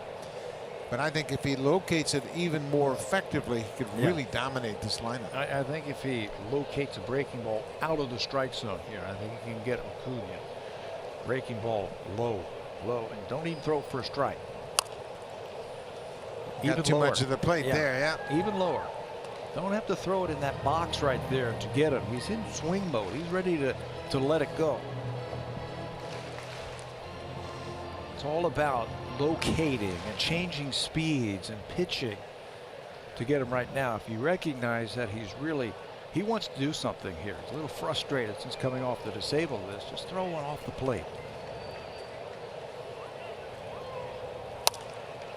Fastball, and he covers it and fouls it out of play. Mason got that one up to 96. Yeah, and too much of the plate again. He's tried a couple of times to go up, and Acuna's laid off of it.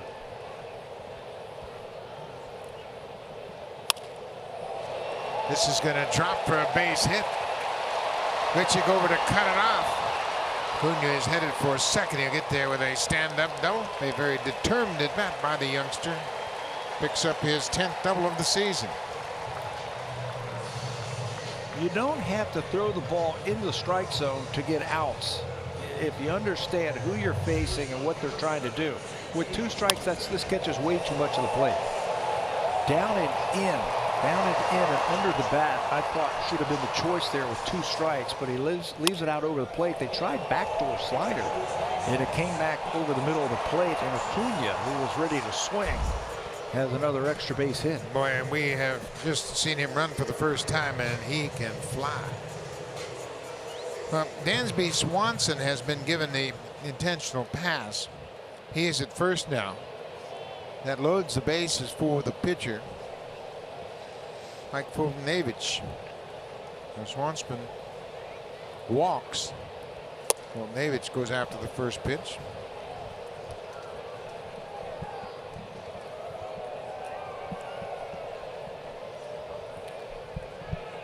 Fultonevich picked up his 3rd RBI of the season with a sacrifice bunt, the fielder's choice, back in the 2nd inning. Foul tipped it into the catcher's mitt.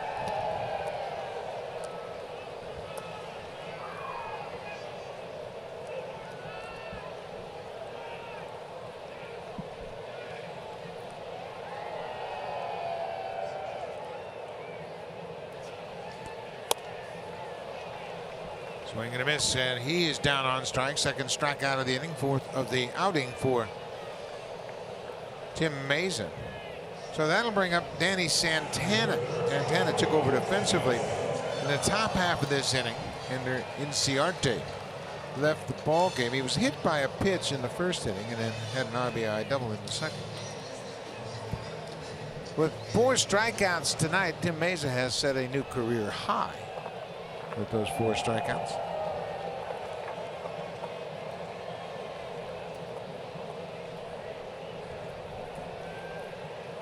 Santana goes after the first pitch. He is a free swinger, Danny Santana. Here are the numbers with the bases loaded. No grand slams, but he is swinging when he leaves that on deck circle. Santana is a switch hitter, batting right-handed against Mayza. There's another strike. The Braves tonight have had 3 more 2-out runs scored. That gives them 80 on the season. That's the most in the National League. And they have 2 outs now with the bases loaded.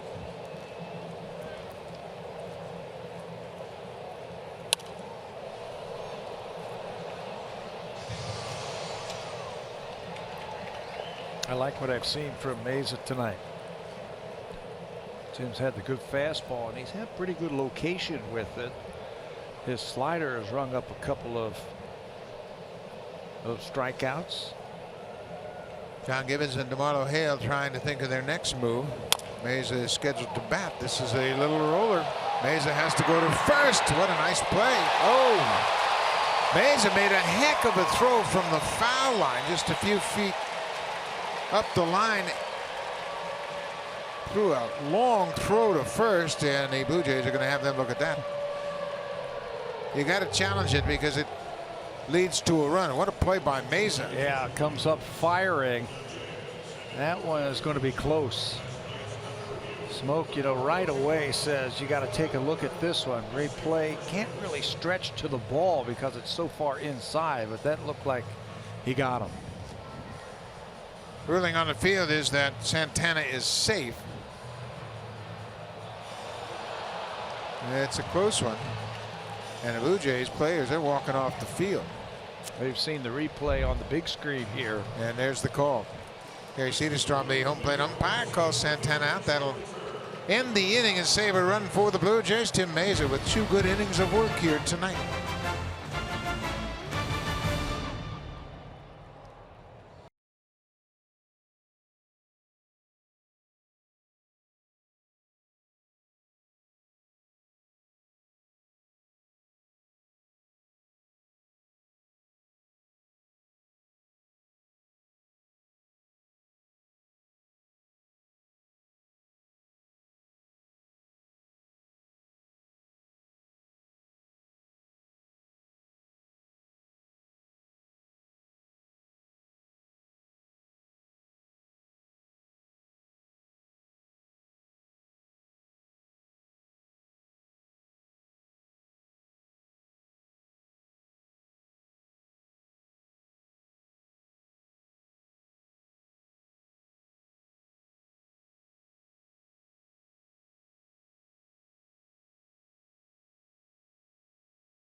Madness will be on full display in Washington, D.C. Who will claim the Home Run Derby crown and who grabs bragging rights as the American and National League go toe-to-toe? The Home Run Derby and the All-Star Game go Monday and Tuesday evenings, respectively, on Sportsnet. And the final vote winners are in now from the Mariners, Segura, from the Brewers, Aguilar. Buck, the rosters are becoming more and more complete. Yeah, they sure are. And that final vote was in, and Aguilar from the Brewers. And Jing Segura, boy, he's having a heck of a year, and he's worthy of the All-Star nod for sure. Both of those players, MVPs of their teams. Big reasons why the Brewers and Mariners, or if the season ended today, would be in the playoffs. Devin Travis pinch hitting for the pitcher, Jim Mason.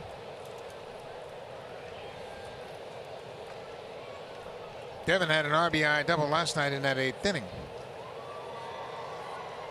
Great for 5 as a pinch hitter for his career. The Blue Jays, as a team, have been exceptional pinch hitting. Devin thought both of those balls were off the plate. Now he's got to expand just a little bit. And a way to hold up. Foltynewicz has allowed just 1 hit. There was a 2-out single in the 2nd inning. Lourdes Gurriel Jr. hit a first pitch fastball to left field for a base hit. 2 walks, 3 strikeouts to this point for Foltynewicz. Yeah, and he's been very economical also. There's 65 pitches now pitching in to the 6th inning. Ground ball right to the second baseman. Albies has it. Travis is retired.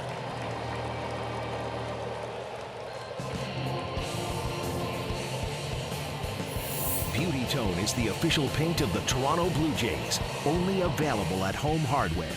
Here's how.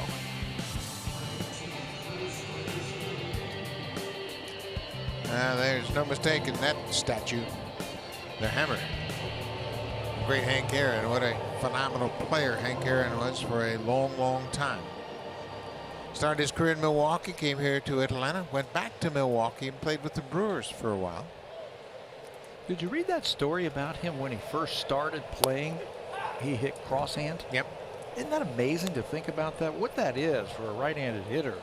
Your left hand is on the bottom and your right hand is on top. But he was the opposite. His right hand was on the bottom and his left hand was on top. Yeah, cross-handed. It was unbelievable. And you know who told me about that was the late Mel Didier.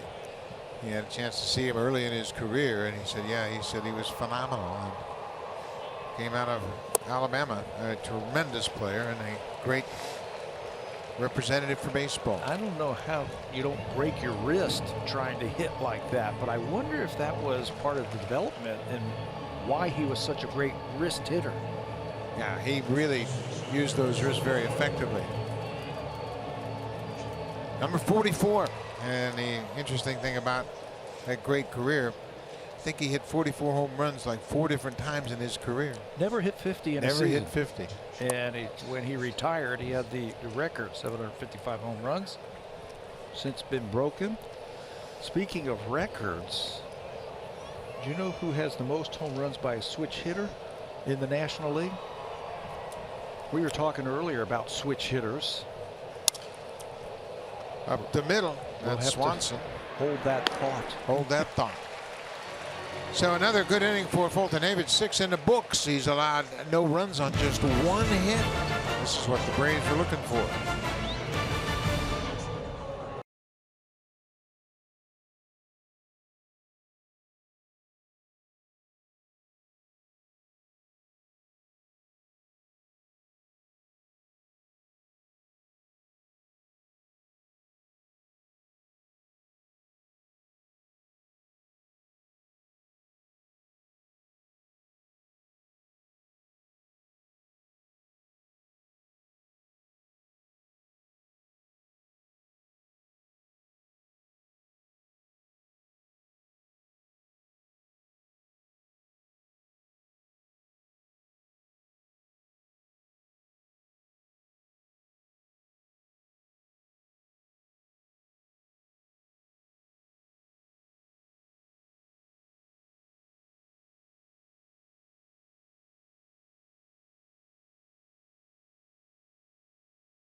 of the 6th inning.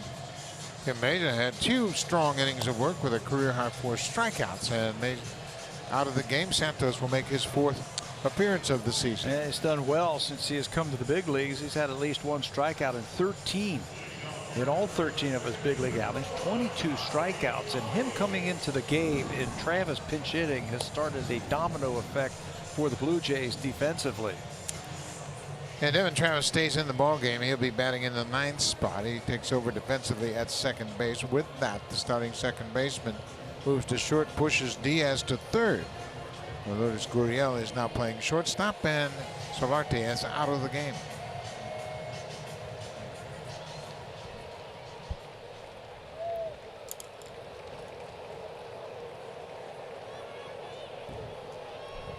Ozzie Albies batting left-handed, takes the first pitch breaking ball from Santos.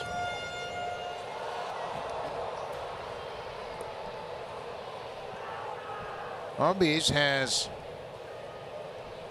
not gotten a hit yet. He had a sac fly in the 2nd inning. Hits this one high and deep, and now he's got a hit. Another home run and a deep one for Ozzie Albies, number 19 of the season for the All-Star.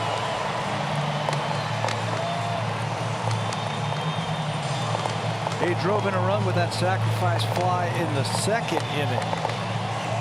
Told you he is dangerous early in the count. That wasn't the first pitch, it was the 2nd pitch. First pitch was a breaking ball for a strike. 410 with 7 home runs when he puts the first pitch in play. Well, that's the 2nd one, and he goes long distance. Fastball out over the plate, and there's no doubt about that one. Way deep. It looked like it went off the chop house in right field. It did go out the chop house. So Albies now is hit safely in 19 of his last 20 games. That home run also ends a streak of 5 straight games for the Braves without a home run. So he's getting a big hug from his partner, Ron Acuna Jr. These 2 guys, they got a chance to be here for a long time. Yeah, 10, 12 years, that kind of thing, because they're so young. That streak you were just talking about was the longest of the season where they haven't hit a home run. It ends at 5. I go back to that play by Freddie Freeman when he scored on that double down the left field line. It was just the 2nd inning. And before, Camargo had cruised from first to third on a base hit to center field. It was bobbled by the center fielder, and they had to hold him up. Freddie Freeman then gets to first base, and he shows everybody how it's done. Going first to third and then hustling home instead of anticipating just settling for third base.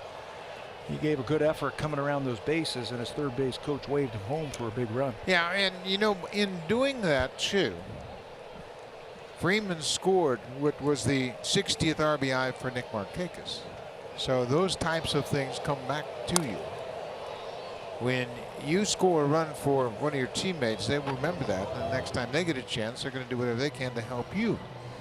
So Freddie Freeman, he gets it. He's the leader of this team. And now he's got Markakis as a winger and the 2 rookies that are going to be the heart and soul of this team for a long time. And if you want to learn how to play the game the right way, just watch him. Line drive to left field. That'll drop in front of Hernandez for Freeman.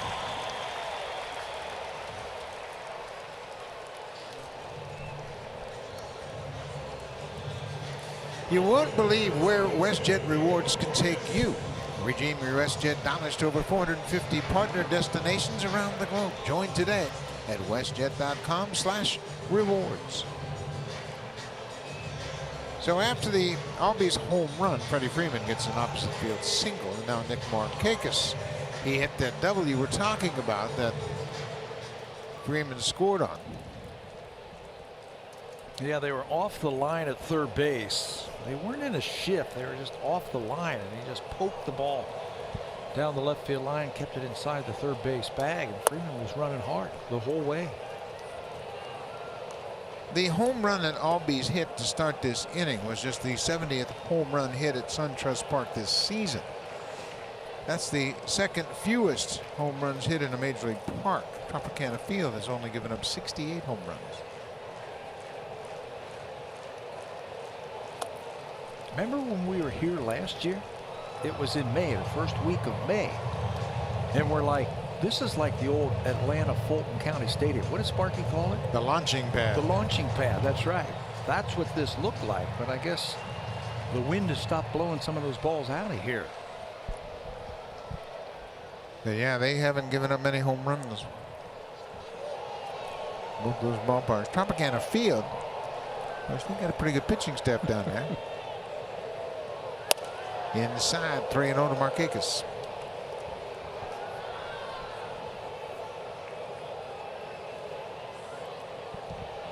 Sam Gaviglio started it. He got knocked out after an inning and 2/3, charged with 6 earned runs on 6 hits. Jake Petrichka took over, went an inning and a third. Tim Meza had 2 very good innings of relief, and now Santos. There's a strike.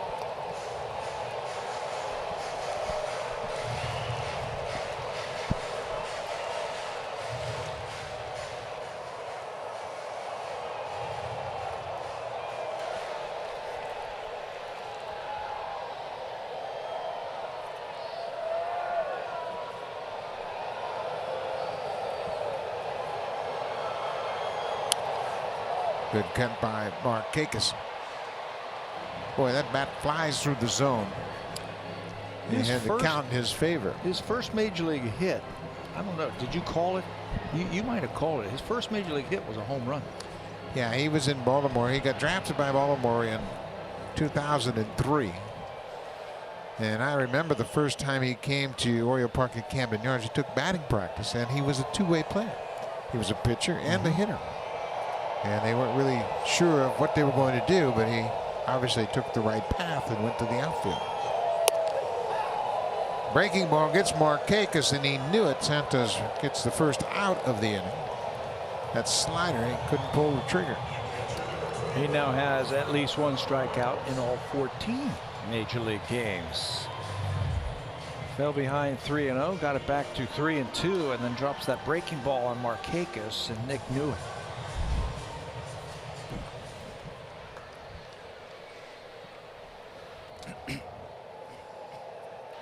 Tyler Flowers, the catcher.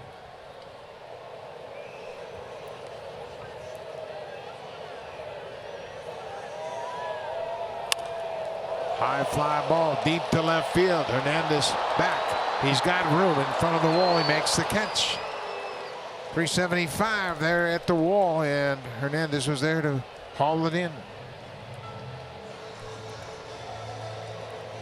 That was a hanging breaking ball, and Santos is upset with himself. He didn't finish that pitch, and it almost cost him. It's a big ballpark. Hernandez got back there to haul it in. Now make the adjustment. I think if you're pitching now, make the adjustment with that slider. Santos facing Johan Camargo. Goes after that first pitch, takes a wild swing. He struck out in the 5th. That was against Meza.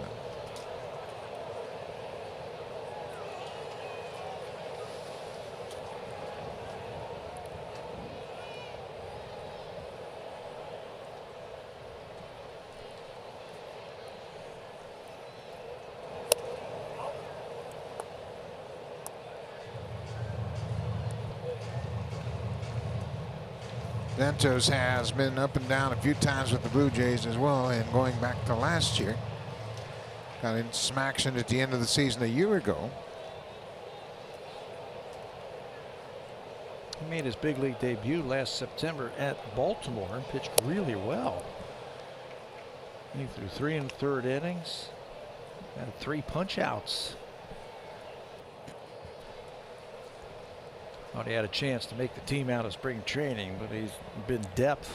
He's had some depth to this team. They started him down in the minor leagues, and they brought him up a couple of different times when there are injuries or ineffectiveness. Made 17 appearances in AAA Buffalo, including 2 starts this year. Way outside.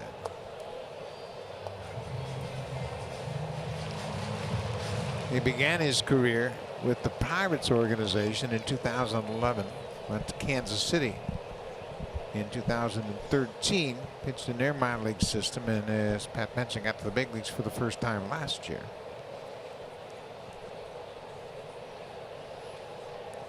And Camargo, 2-2 count. Cut on and miss. Santos gives up a leadoff home run. And that was it. Ozzie Albies, his 19th home run of the season, and the Braves have a 7-0 lead.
The ultimate 90s party at Rogers Center smells like team spirit.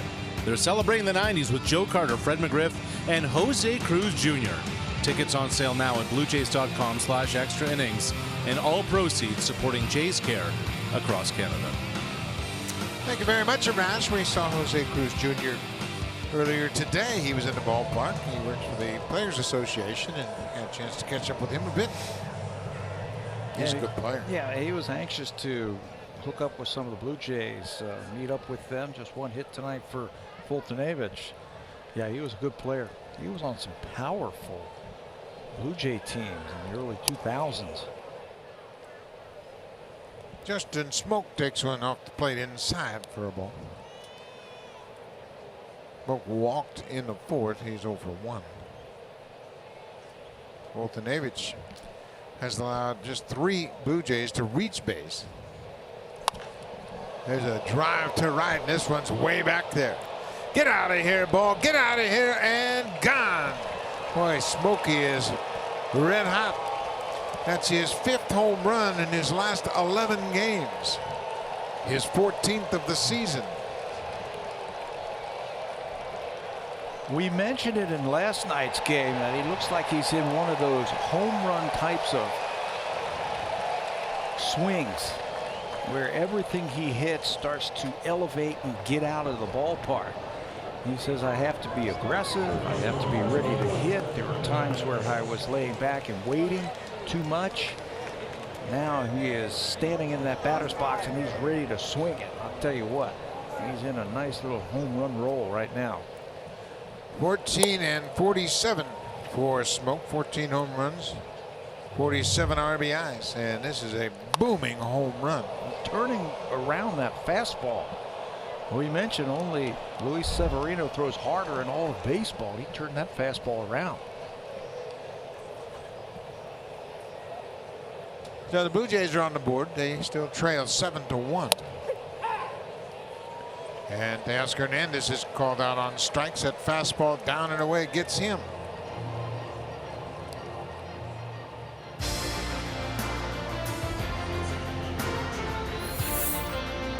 At the Honda Checkered Flag event, the real victory lap is the drive home.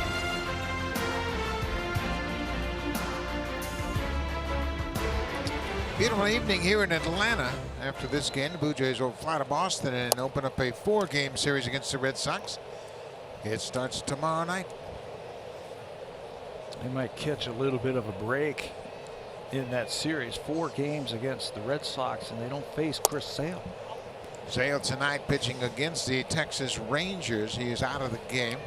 7 innings, no runs, 6 hits, a walk, and 12 strikeouts. I don't think he's been throwing any better. His last few starts have been unbelievable. Didn't he have 12 strikeouts his last start? He has really developed into one of the most dominant pitchers. Tonight he threw 110 pitches, 80 strikes.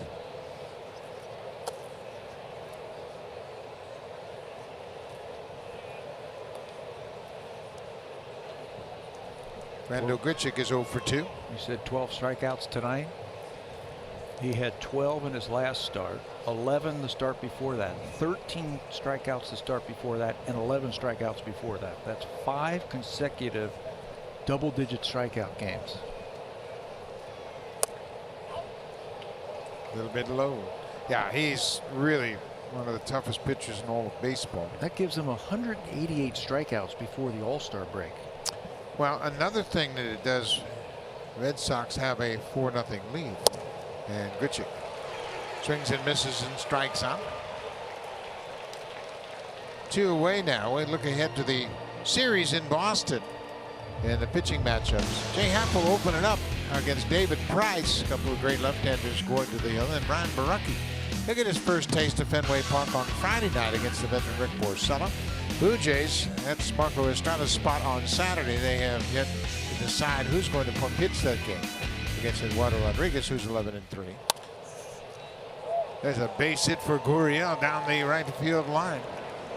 His second hit of the game.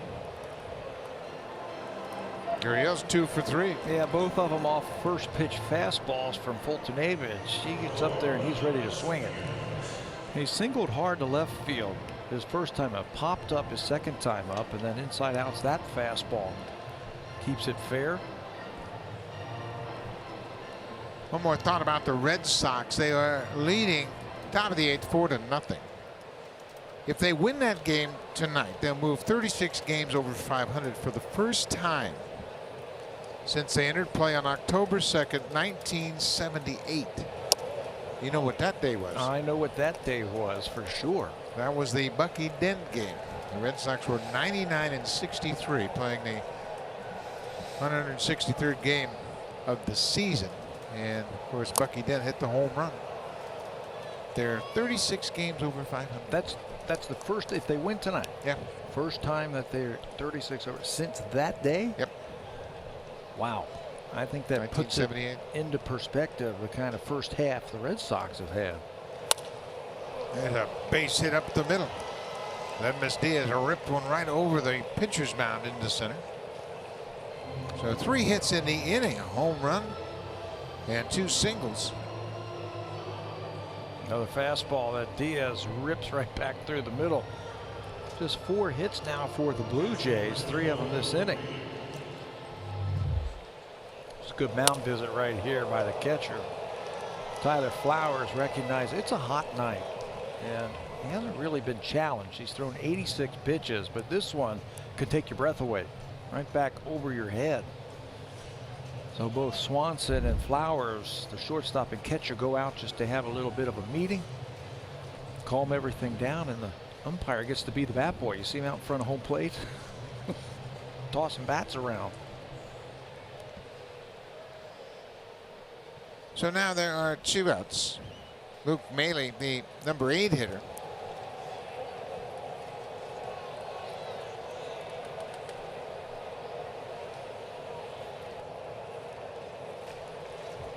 seven to 1 Atlanta.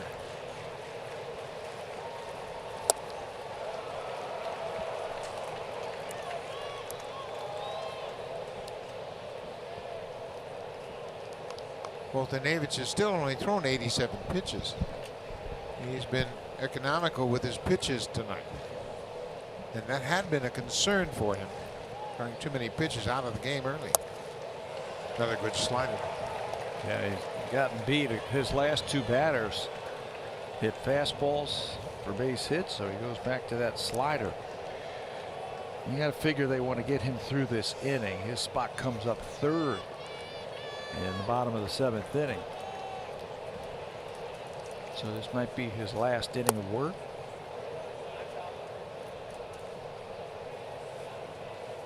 Sam Freeman, one of 4 left-handers down in the Braves bullpen. He's getting ready to come into the game.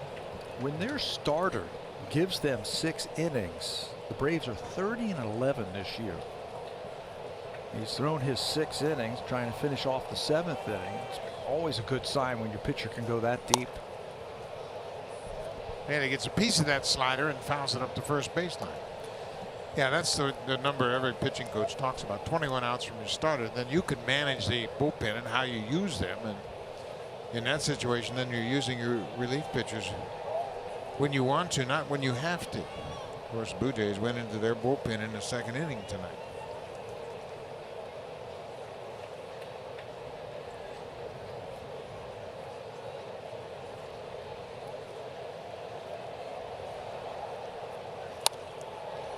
Fastball. 98. Still 98. 7th inning. 7th inning as he approaches 100 pitches. I'm not happy with the baseball. You can see him going to that rosin bag. I'm sure his hands are wringing wet right now.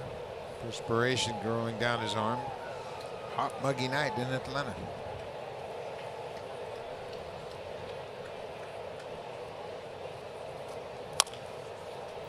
Bounce up the 3rd baseline and foul. Yeah, at this point of a ball game for a starter, when you have an extended inning like this, it's like that boxer at the end of his 3-minute round. His arms get awfully heavy, and he's thinking, when's that bell going to ring? And his legs right now are feeling really heavy. Remember, he had a nice little trip around the bases his first time up. Scored a run in the 2nd inning, part of that 6-run inning.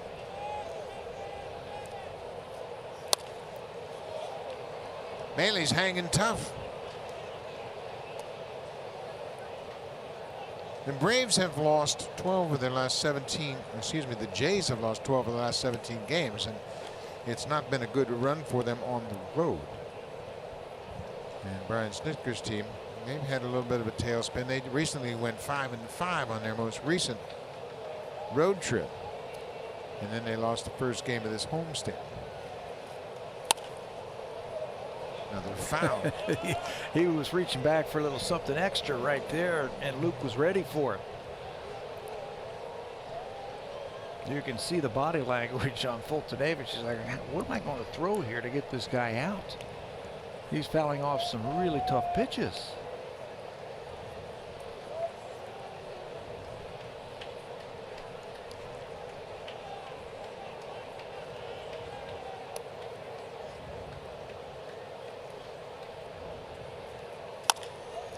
That's bounced towards shortstop. Swanson comes in, bobbles it, and boots it, and that'll be another play that should have been made by Swanson. That'll extend the inning and put more pressure on Fultonavich. Yeah, make him get that pitch count a little bit closer to 100. Dansby Swanson made an error in last night's game. His first error since June the 12th, his 6th all season. Well, they're going to give him a hit on that. That is an infield hit. I'm surprised because they're at home, and if the Blue Jays are able to add on to their runs this inning, those are going to be earned runs to Fultonavich. Devin Travis entered the game as a pinch hitter in the 6th inning. Bases are loaded, and he fouls it out of play.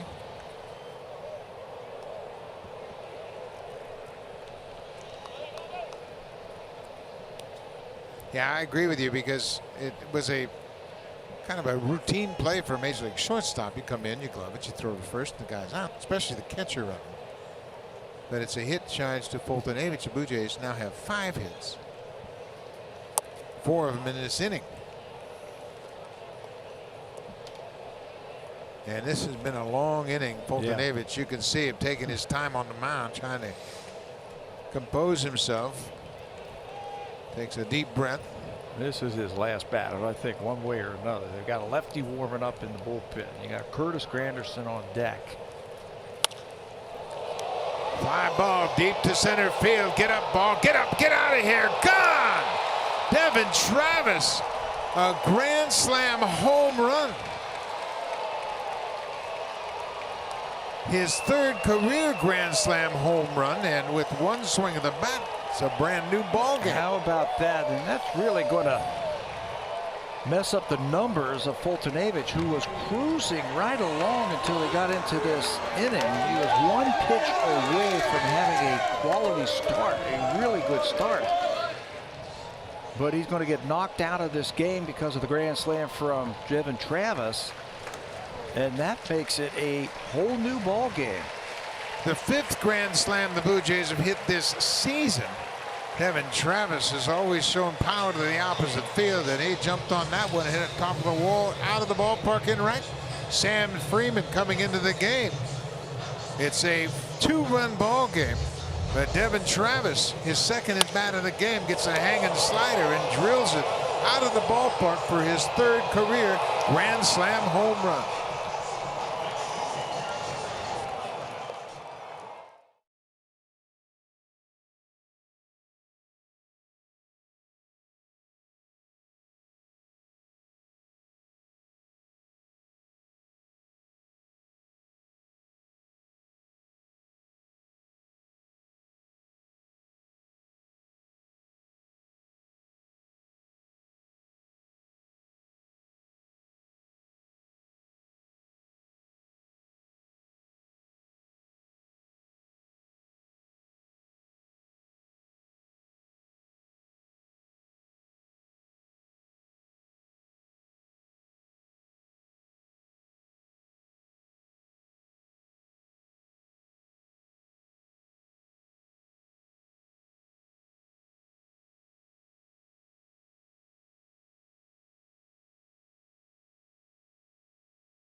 Lefty Sam Freeman into the ball game, taking over for Mike Fultonavich as the Blue Jays have hit 2 home runs this inning. This is the pinch hitter Kevin Pillar batting for Curtis Granderson. Blue Jays have scored 5 runs here in the 7th. Here are the numbers for Freeman. Fastball, slider, splitter. The left-hander, his job, get out of this inning right now. Pretty decent arm.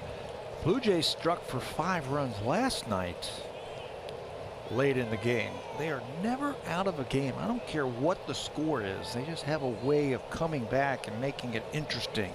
Another couple of home runs in the 7th inning and late.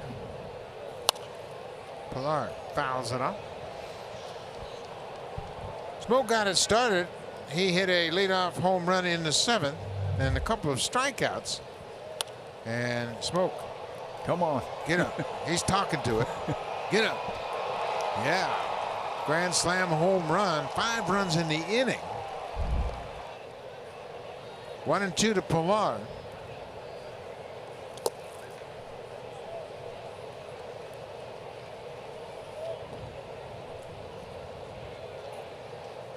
It's the 11th time the Blue Jays have scored 5 or more runs in an inning this season. Of course, they did it last night in the 8th inning to bust open a 1-1 game.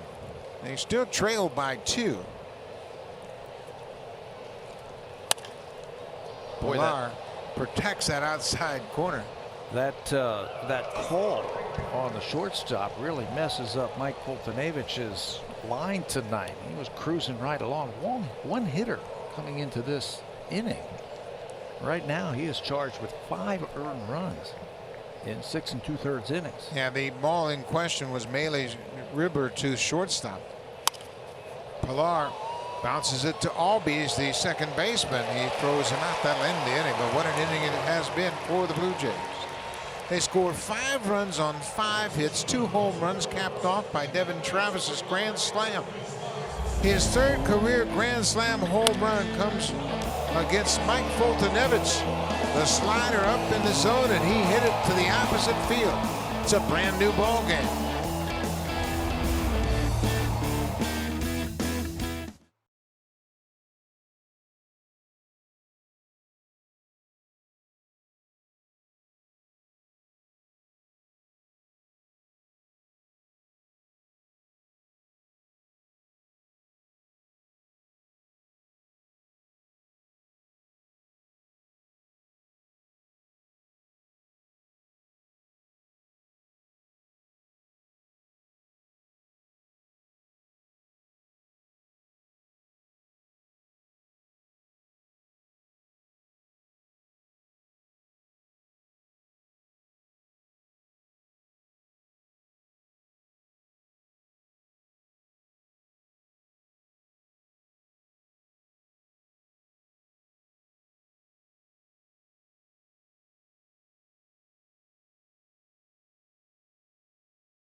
The second home run in as many nights. It was a year ago, of course, that Smoke was at the Midsummer Classic, and he told me today that as an all-star, he finds it easier to reflect on the experience now than even back over the winter. He said knowing what it takes to get there, to have the season he had in 2017, to reach the All-Star game, put in perspective for him just how good the guys are who are there year in and year out. Now, Smoke said 2018 hasn't been what he's wanted it to be, but at the same time, Justin said it hasn't been that bad either. Smoke said, I haven't been great, but I have been able to have some success, and he sure has here in Atlanta, helping get the Blue Jays back in this game, Buck. Yeah, he sure has. Home run tonight, his 14th of the season. And he's helped get the Blue Jays back in it. And now John Axford will come on to try to keep it a 2-run game. He'll work to the bottom third of this Braves lineup. And Axe been really good. He last worked 4 days ago in that New York series against the Yankees. That two-seam fastball and curveball combination has been outstanding. 40 strikeouts in 41 and a third innings for the big right-hander.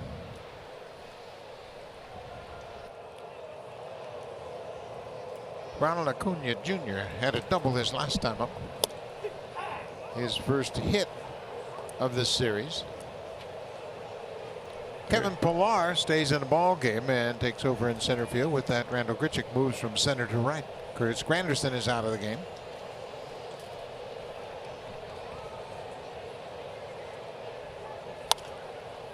Acuna is late on that fastball. He knows that teams have been throwing him a lot of breaking balls. So every fastball that we have seen thrown to him in this 2-game series, he's fouled over the first base side. He's not ready to hit that fastball.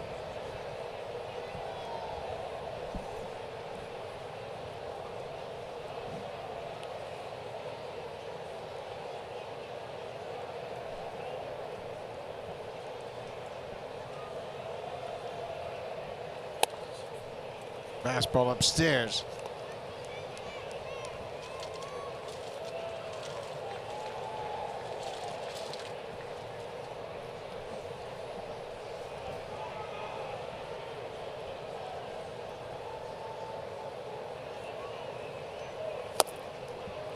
A bit of a cut fastball there, and Acuna strikes out for the second time tonight. One away here in the bottom of the 7th. Everybody's trying to match wits here as Foltynewicz. He had a heck of a game going and then had an extended inning. He went into the top of the 7th allowing just 1 hit. Okay, so he gave up the home run to Smoke. Smoke's on a nice little tear right now, but he came right back and got 2 quick strikeouts. And it looked like he was going to finish off the 7th inning. Gurriel single, Diaz single, and then Luke had that infield hit. And then the big home run by Travis, and the Jays are right back in this game. Well, it's really important too when you look ahead to the 8th inning. It's the pitcher's spot. Then Justin Smoke, Teoscar Hernandez, and Randall Grichuk.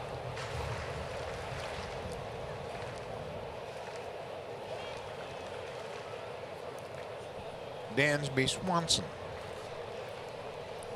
He had a base hit in the 1st inning. In his first at bat in the 2nd inning. This time he grounds out to short. He's 1 for 3 with a walk. So Axford gets the first 2 he's faced here in the 7th inning. Yeah, when things are working for John Axford, that 2-seam fastball is going straight down, and they just hit it right into the ground. Lots of ground balls and a lot of strikeouts for Axford.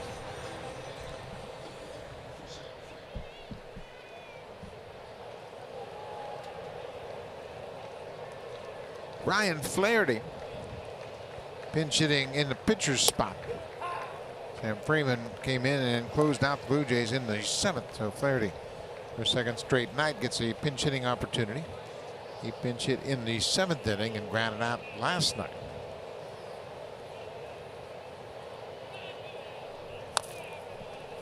Goes after that borderline pitch. Now the Blue Jays bullpen has really kind of bounced back a little bit of late, and Axford, O, and Clifford certainly have a lot to do with that. They have pitched very well of late, and Axford has really kind of led the charge. But since the 1st of July, they are 4th in the majors in ERA, 4th in opponent's batting average, and 5th in WHIP. Yeah, Axford's had a lot to do with that. Sungwon Oh has had a lot to do with that. He has really thrown the ball well. Joe Biagini has really stepped up his game since they have moved him back into the bullpen. Been very valuable. Once again, coming out of the bullpen. Then you throw in Mesa, Loop, and Clippard. Santos, Petrichka right now. That's what the bullpen looks like now. They've been pitching really well. Flaherty fouls it out of play. Ryan Flaherty, most of his career with the Orioles, started out in spring training this year with the Phillies. He is in Atlanta. He's a good player, good extra man, play all over the diamond. He's a good National League player. His talents really show off in the National League because he can play multiple positions. He's a left-handed hitter, as a switch hitter. Axford thought he had him on the breaking ball. These are the kind of players that can play in the National League and produce for you and play a long time. Axford's got a good curveball. He thinks he's got it right there. Starts walking off the mound. Says, okay, my bad. I'll throw you a better one. Inside. Full count now to Flaherty. Axford retired the first 2 in order here in the 7th.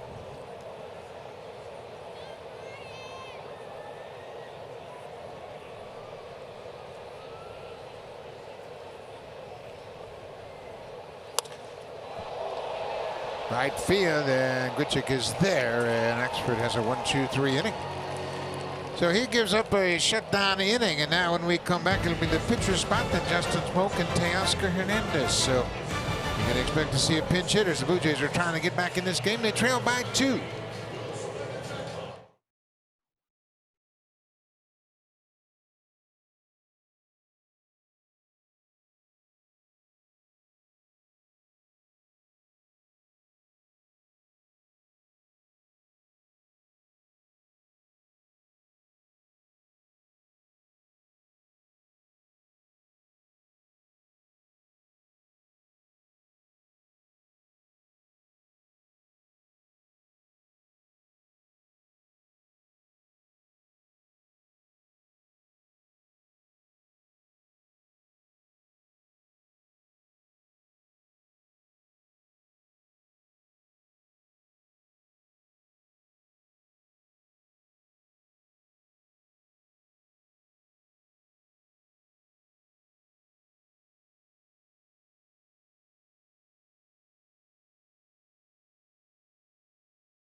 Presented by authority of Rogers Blue Jays Baseball Partnership and may not be reproduced or retransmitted in any form. And the accounts and descriptions of this game may not be disseminated without the express written consent of Rogers Blue Jays Baseball Partnership. Well, the Blue Jays scored 5 runs last night in the 8th inning. Tonight it's the 7th inning. They put up a 5 spot, and they will face a new reliever, Dan Winkler, into the ballgame to start the top of the 8th. 39 games this year for Winkler. He's 2-0 with a 3 earned run average. It's basically fastball, sinker, and a little bit of a cutter that'll throw about a third of the time. He's got a nice 4-to-1 strikeout to walk ratio. He's been pitching towards the back end of the bullpen. Now setting up Vizcaino, the closer, now in the 8th inning. Blue Jays have never faced Winkler. And the first batter that he will face is a pinch hitter. Kendrys Morales entered the game as a pinch hitter last night and was given an intentional walk. Morales batting for the pitcher, John Axford.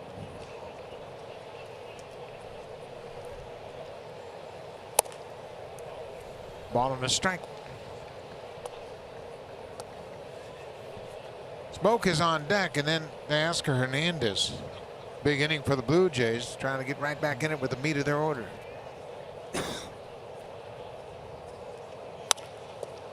Right back to the mound. Nice play by Winkler. He will flip underhand to retire Morales.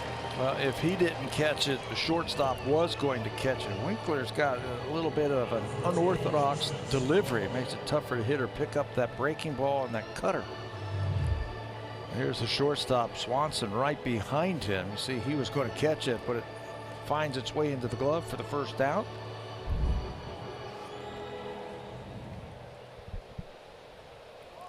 So here's Justin Smoke, who homered his last time up. That started a 5-run inning for the Blue Jays.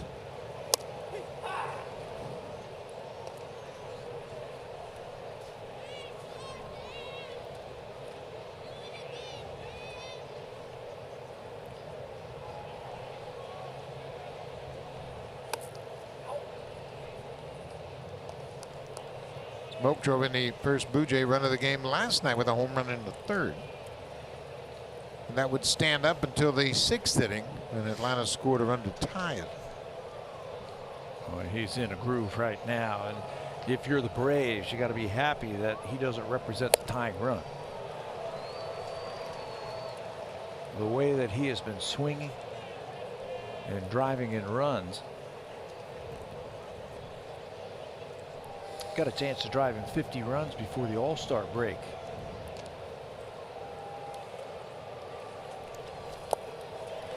Goes after that off-speed pitch and strikes out Winkler, retiring the first 2 here in the 8th. Yeah, when you haven't faced a guy before, this is the first time that Winkler's faced the Blue Jays, you don't have a really good idea what the breaking ball looks like. Dropped one on Smokey there for the out.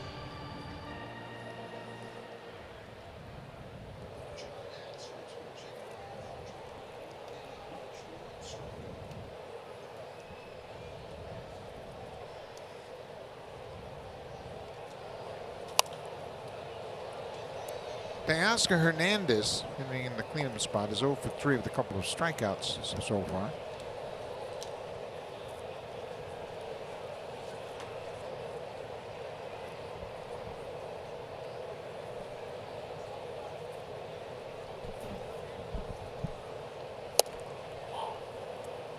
Fastball runs off the plate.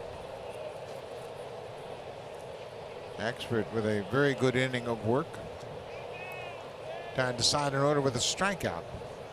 Yeah, his night is over after pinch hitting.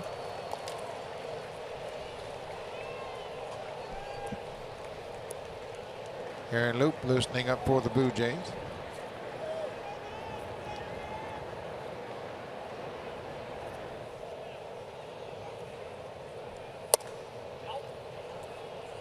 Two and two now to Hernandez.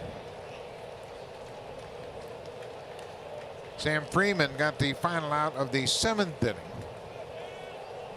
Mike Poldick-Navich, he goes 6 2/3, charged with 5 earned runs on 6 hits.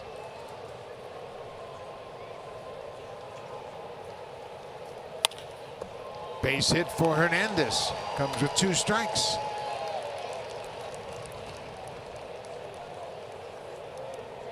Keeps the inning alive. So Randall Grichuk will come to the plate. He's 0 for 3. Breaking ball that just hung over the middle of the plate. And when he gets the ball in the strike zone, I'm talking about Teoscar. When he hits balls that are in the strike zone, he's tough. It's when he starts chasing or the ball's off the plate. That slider just stayed right there for him. And Grichuk drives it into center. Danny Santana is there, and that'll end the inning. So the Blue Jays leave a base runner in the top of the 8th to go to the bottom of the 8th. The Braves lead is 7-5. Now time for a Blue Jays Central update. Here's Jamie Campbell with Joe Siddle from the Samsung broadcast studio.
On Sportsnet.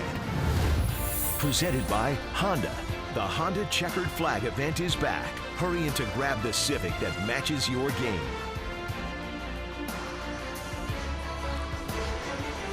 Beautiful SunTrust Park. This is the final game of the season between the Blue Jays and the Braves. Aaron Luke, new pitcher into the ball game here in the 8th inning. Yeah, Aaron pitched in last night's game. He picked up Marcus Stroman. After Marcus threw 7 very good innings, Aaron only pitched 1/3 inning, had a couple of hits. He was charged with a run. He gave up a hit to Albies and a double to Markakis, and there's a good chance he's going to face them here again in the 8th inning. Kendrys Morales stays in the game and plays first base.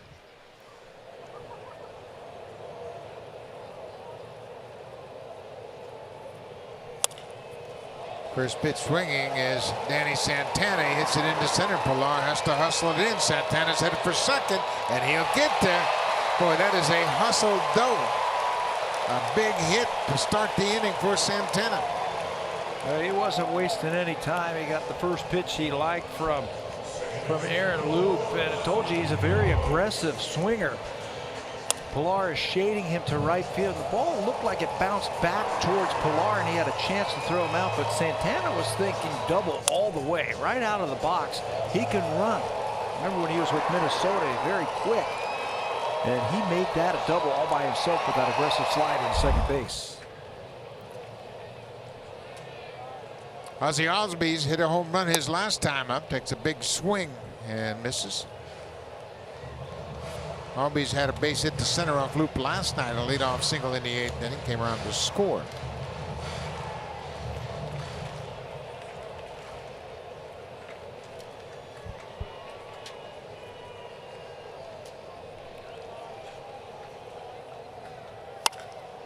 Fly ball center field. Pilar is back.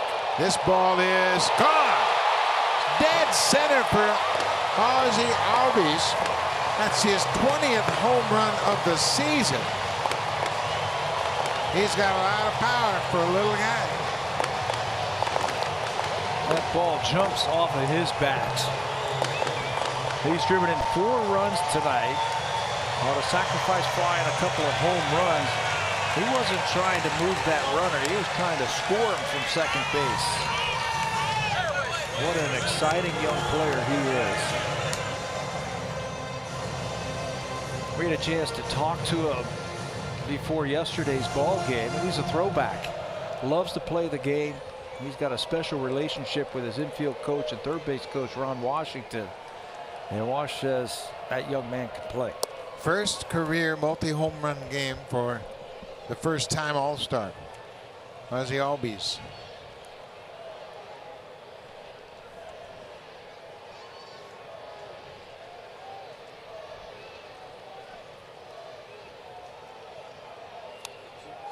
Freddie Freeman, he's got a couple of hits tonight. He is 2 for 4.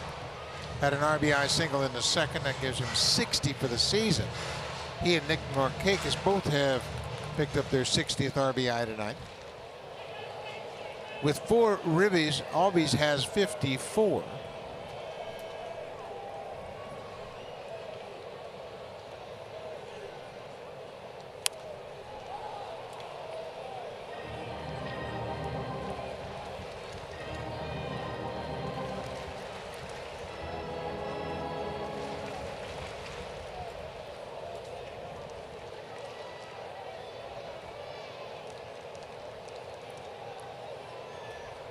Albies with 4 RBIs. He's one off his season high. He drove in 5 on May 10th against Miami.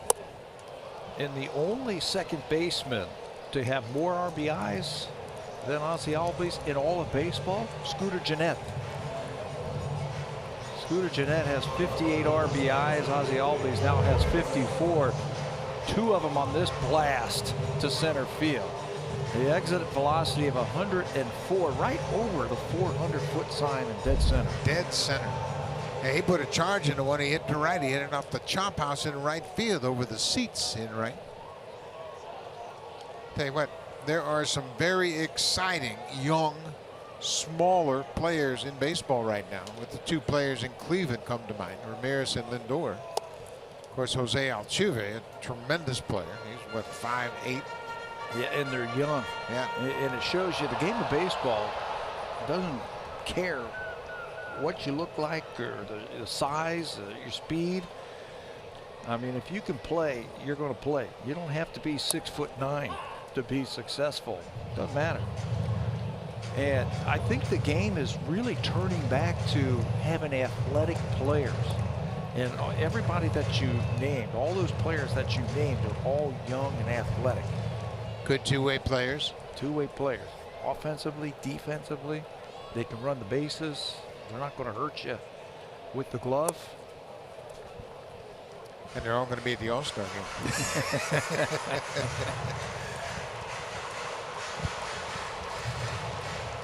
These two are very close. Obviously, they're very close in age, but they certainly have the same characteristics. They like to play. They have a lot of fun playing. They play with a lot of joy. Markakis fouls it into the upper deck. Markakis had an RBI double in the second. His only hit of the night. He's 1 for 4. That double that he hit, that one hit was a double, his 29th double of the season. That ties him with Albies, who has the National League high this year with 29 doubles. Ground ball. That is the third baseman, Diaz. Makes the play on Markakis. One more note on Albies and his home runs tonight. He's the first Brave to homer from both sides of the plate in a game since Nick Swisher did it in 2015 at Wrigley Field. So he is going to write his name in the record books for the Braves for a long time. Power from both sides of the plate. He is a great defender. We've had a chance to watch him work early, and a chance to watch him in the game. He's a good-looking fielder also.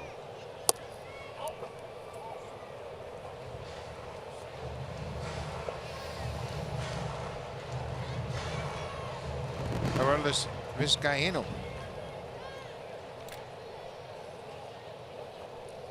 He's been closing for them, and this is not a save situation, but he is ready to come into the ball game. The Braves have a day off tomorrow before Arizona comes to town. They finish up their schedule before the All-Star break. Blue Jays will play 4 against the Red Sox starting tomorrow night.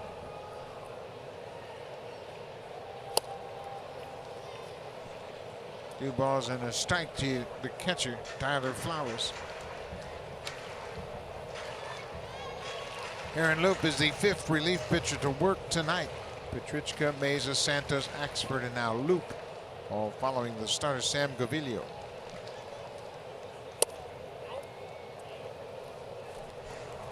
Like a pretty good pitch. Loop didn't get the call. It's now 3-1. The Braves have out-hit the Blue Jays 11-7. Each club has 2 home runs. Albies with 2. Smoke and Travis have homered for the Blue Jays. Ball 4. Let's check in again with Jamie Campbell.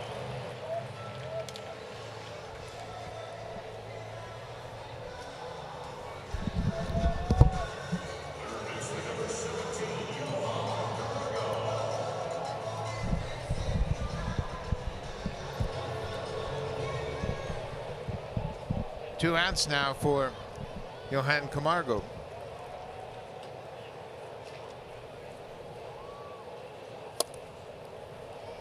He goes after the first pitch. Camargo has struck out in each of his last 2 plate appearances. He singled and walked earlier in the game.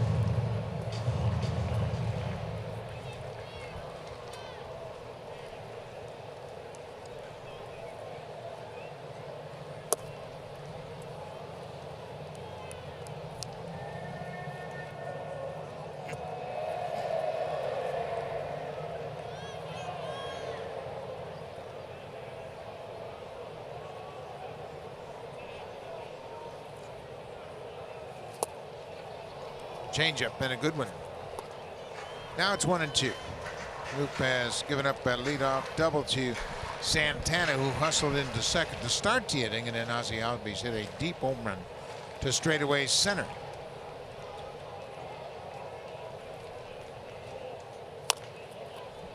Little chopper toward third. Going to be a tough play for Diaz, and Camargo is safe as Morales came off the bag. Throw was into the baseline a bit. He had to come and get the throw.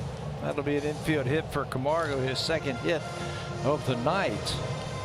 And it looks like John Gibbons is back out. Watch Morales at the end. He's not sure that that ball stayed in his glove.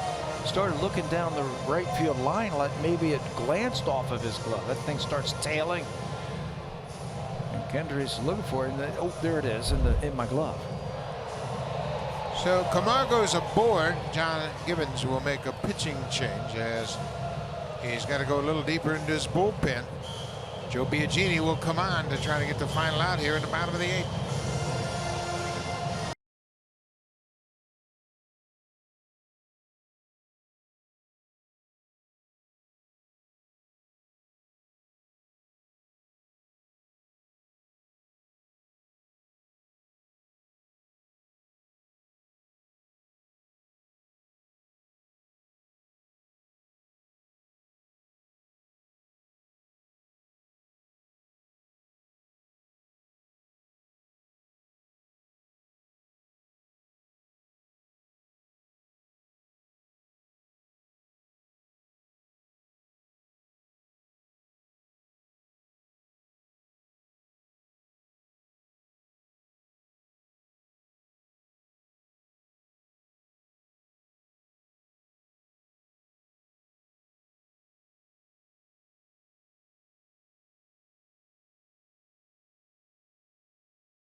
It'll be his 23rd appearance of the season as Camargo reaches base and the inning continues. It was an infield hit to the third baseman, and Loup is out of the game. He gave up 3 hits in the inning and walked a batter. So now Biagini will try to close things out against Ronald Acuna Jr. Pitching much better since they have moved him into the bullpen. He came out of the bullpen and started a streak. That was a streak where his last 8 appearances, he's only given up 1 run. It started against Atlanta. Back on June the 19th, he threw an inning, didn't give up a run.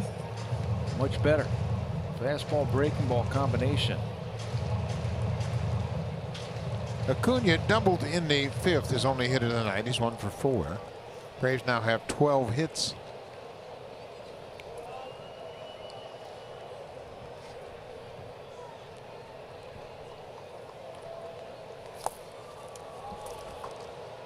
It's away, but not far enough for the runners to advance. Ozzie Albies had 3 hits in the game last night.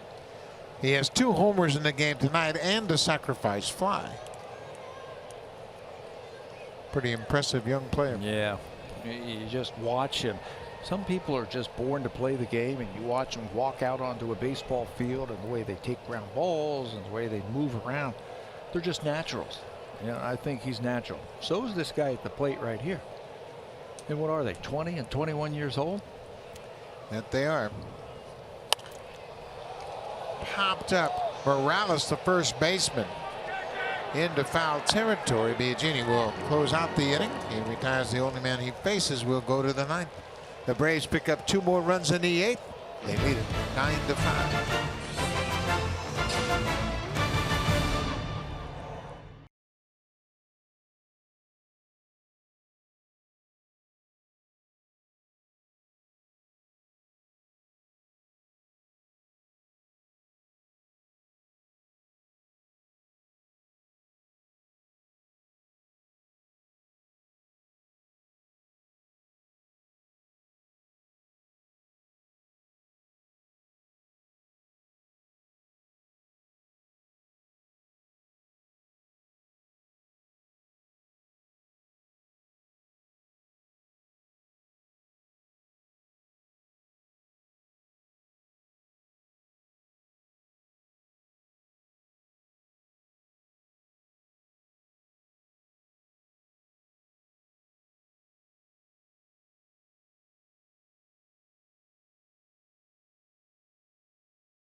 By the Honda checkered flag event. Check out their all-star lineup. After an infield hit by Luke Maley, load the bases up. Devin Travis leans into this slider down and away and drives it to right field. The Blue Jays now have 5 grand slams. Donaldson, Granderson, Smoke Solarte, and now Devin Travis with the grand slam home run 400 feet away. Tonight's drive of the game. That home run by Travis got the Blue Jays back into this game, got them down by 2 runs. What a performance by Travis as he picks up 4 more RBIs. 3rd career grand slam for Travis. Arodys Vizcaíno coming into the game, trying to close things out here in the 9th. This will be his 33rd appearance of the season. He has been the closer for this team. There are the numbers in 31 2/3 innings. Opponents hitting just .209 against Vizcaíno. He's got a great arm, fastball that can reach 100 miles an hour. When he reaches back and he's loosened up, a little curveball and a changeup. The New York Mets beat the Philadelphia Phillies this evening 3-0 in 10 innings. So if the Braves win this one, they'll move back into a tie atop the NL East. Lourdes Gurriel Jr. He's got a couple of hits tonight. 2 singles off of Michael Fultonevich. And he's challenged him a couple of times with fastballs. That's the pitch that he has beaten Fultonevich with tonight with those 2 hits. It's a little looper down the right field line. If it's fair, it's going to be another hit, but it's just barely foul for Gurriel. And safely in foul territory.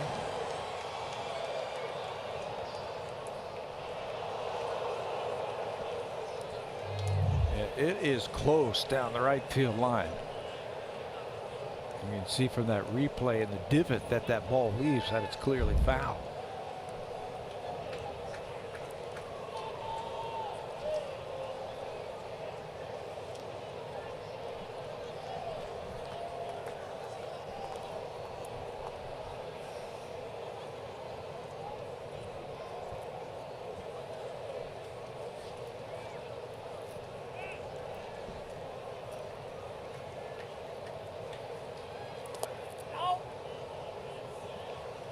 Michael Fultonevich started this game for Atlanta. He goes 6 2/3. Is charged with 5 earned runs on 6 hits. Walked a couple and struck out 6.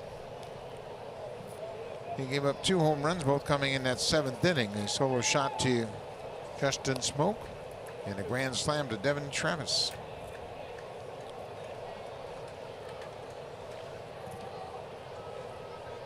Sam Freeman faced one batter and retired him. That closed out the 7th. Dan Winkler pitched an inning, gave up a hit, and had a strikeout. And now Vizcaíno.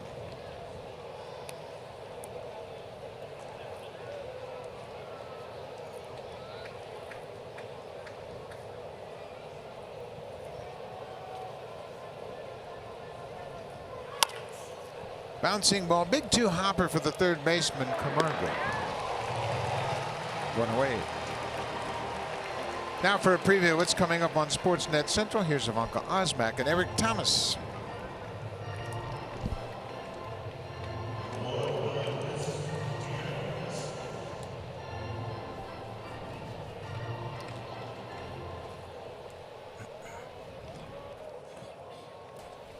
It's all coming up after this ball game, so make sure you stay tuned. Ivanka and Eric will bring it all to you. There's another base hit for Aledmys Diaz, his 2nd hit of the night. He's had a 2 for 3 night. He likes to hit that fastball. Yeah, and they oblige again with a first pitch fastball, and Aledmys all over it. He's been on base 3 times tonight. Singled his last time up and scored ahead of that grand slam home run by Travis. This time out of the reach of Swanson.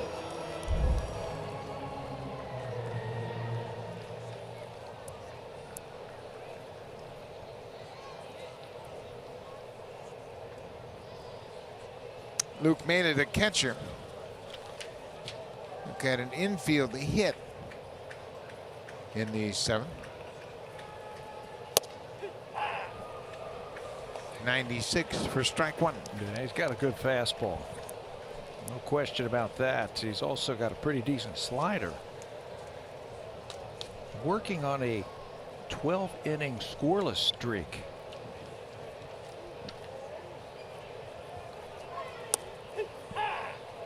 There's the slider. 0-2.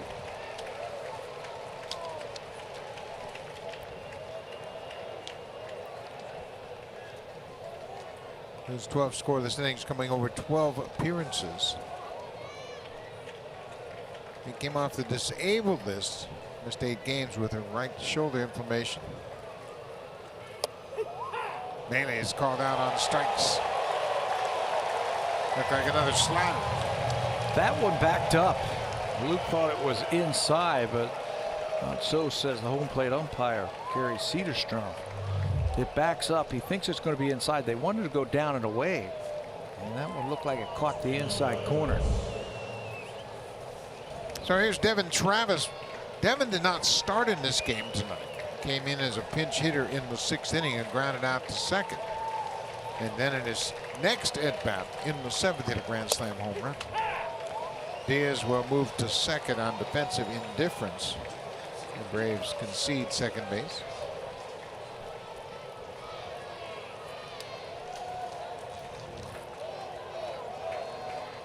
The Blue Jays will go to Boston after this game and start a series tomorrow night. Travis bounces it to third. Camargo has it, and that's the ball game. So the Braves have a big inning in the second. They score 6 runs, and the teams split the 2 games here in this series. Yeah, the 6 runs, the Blue Jays just couldn't overcome that deficit. At one time they were down 7-0. They tried hard in the 7th inning with those 5 runs, but then Ozzie Albies, who's been doing it these 2 games, 6 hits, hits a 2-run home run in the 8th inning, and that was it. They've got some exciting young players here in Atlanta. The Blue Jays, you know, can attest to that, watching this over the last couple of days. It's on to Boston. The Red Sox and the Blue Jays will start a 4-game series tomorrow night. Thanks for watching, folks. Hope you have a great night. Stay tuned. Here's Sportsnet Central with Ivanka and Eric.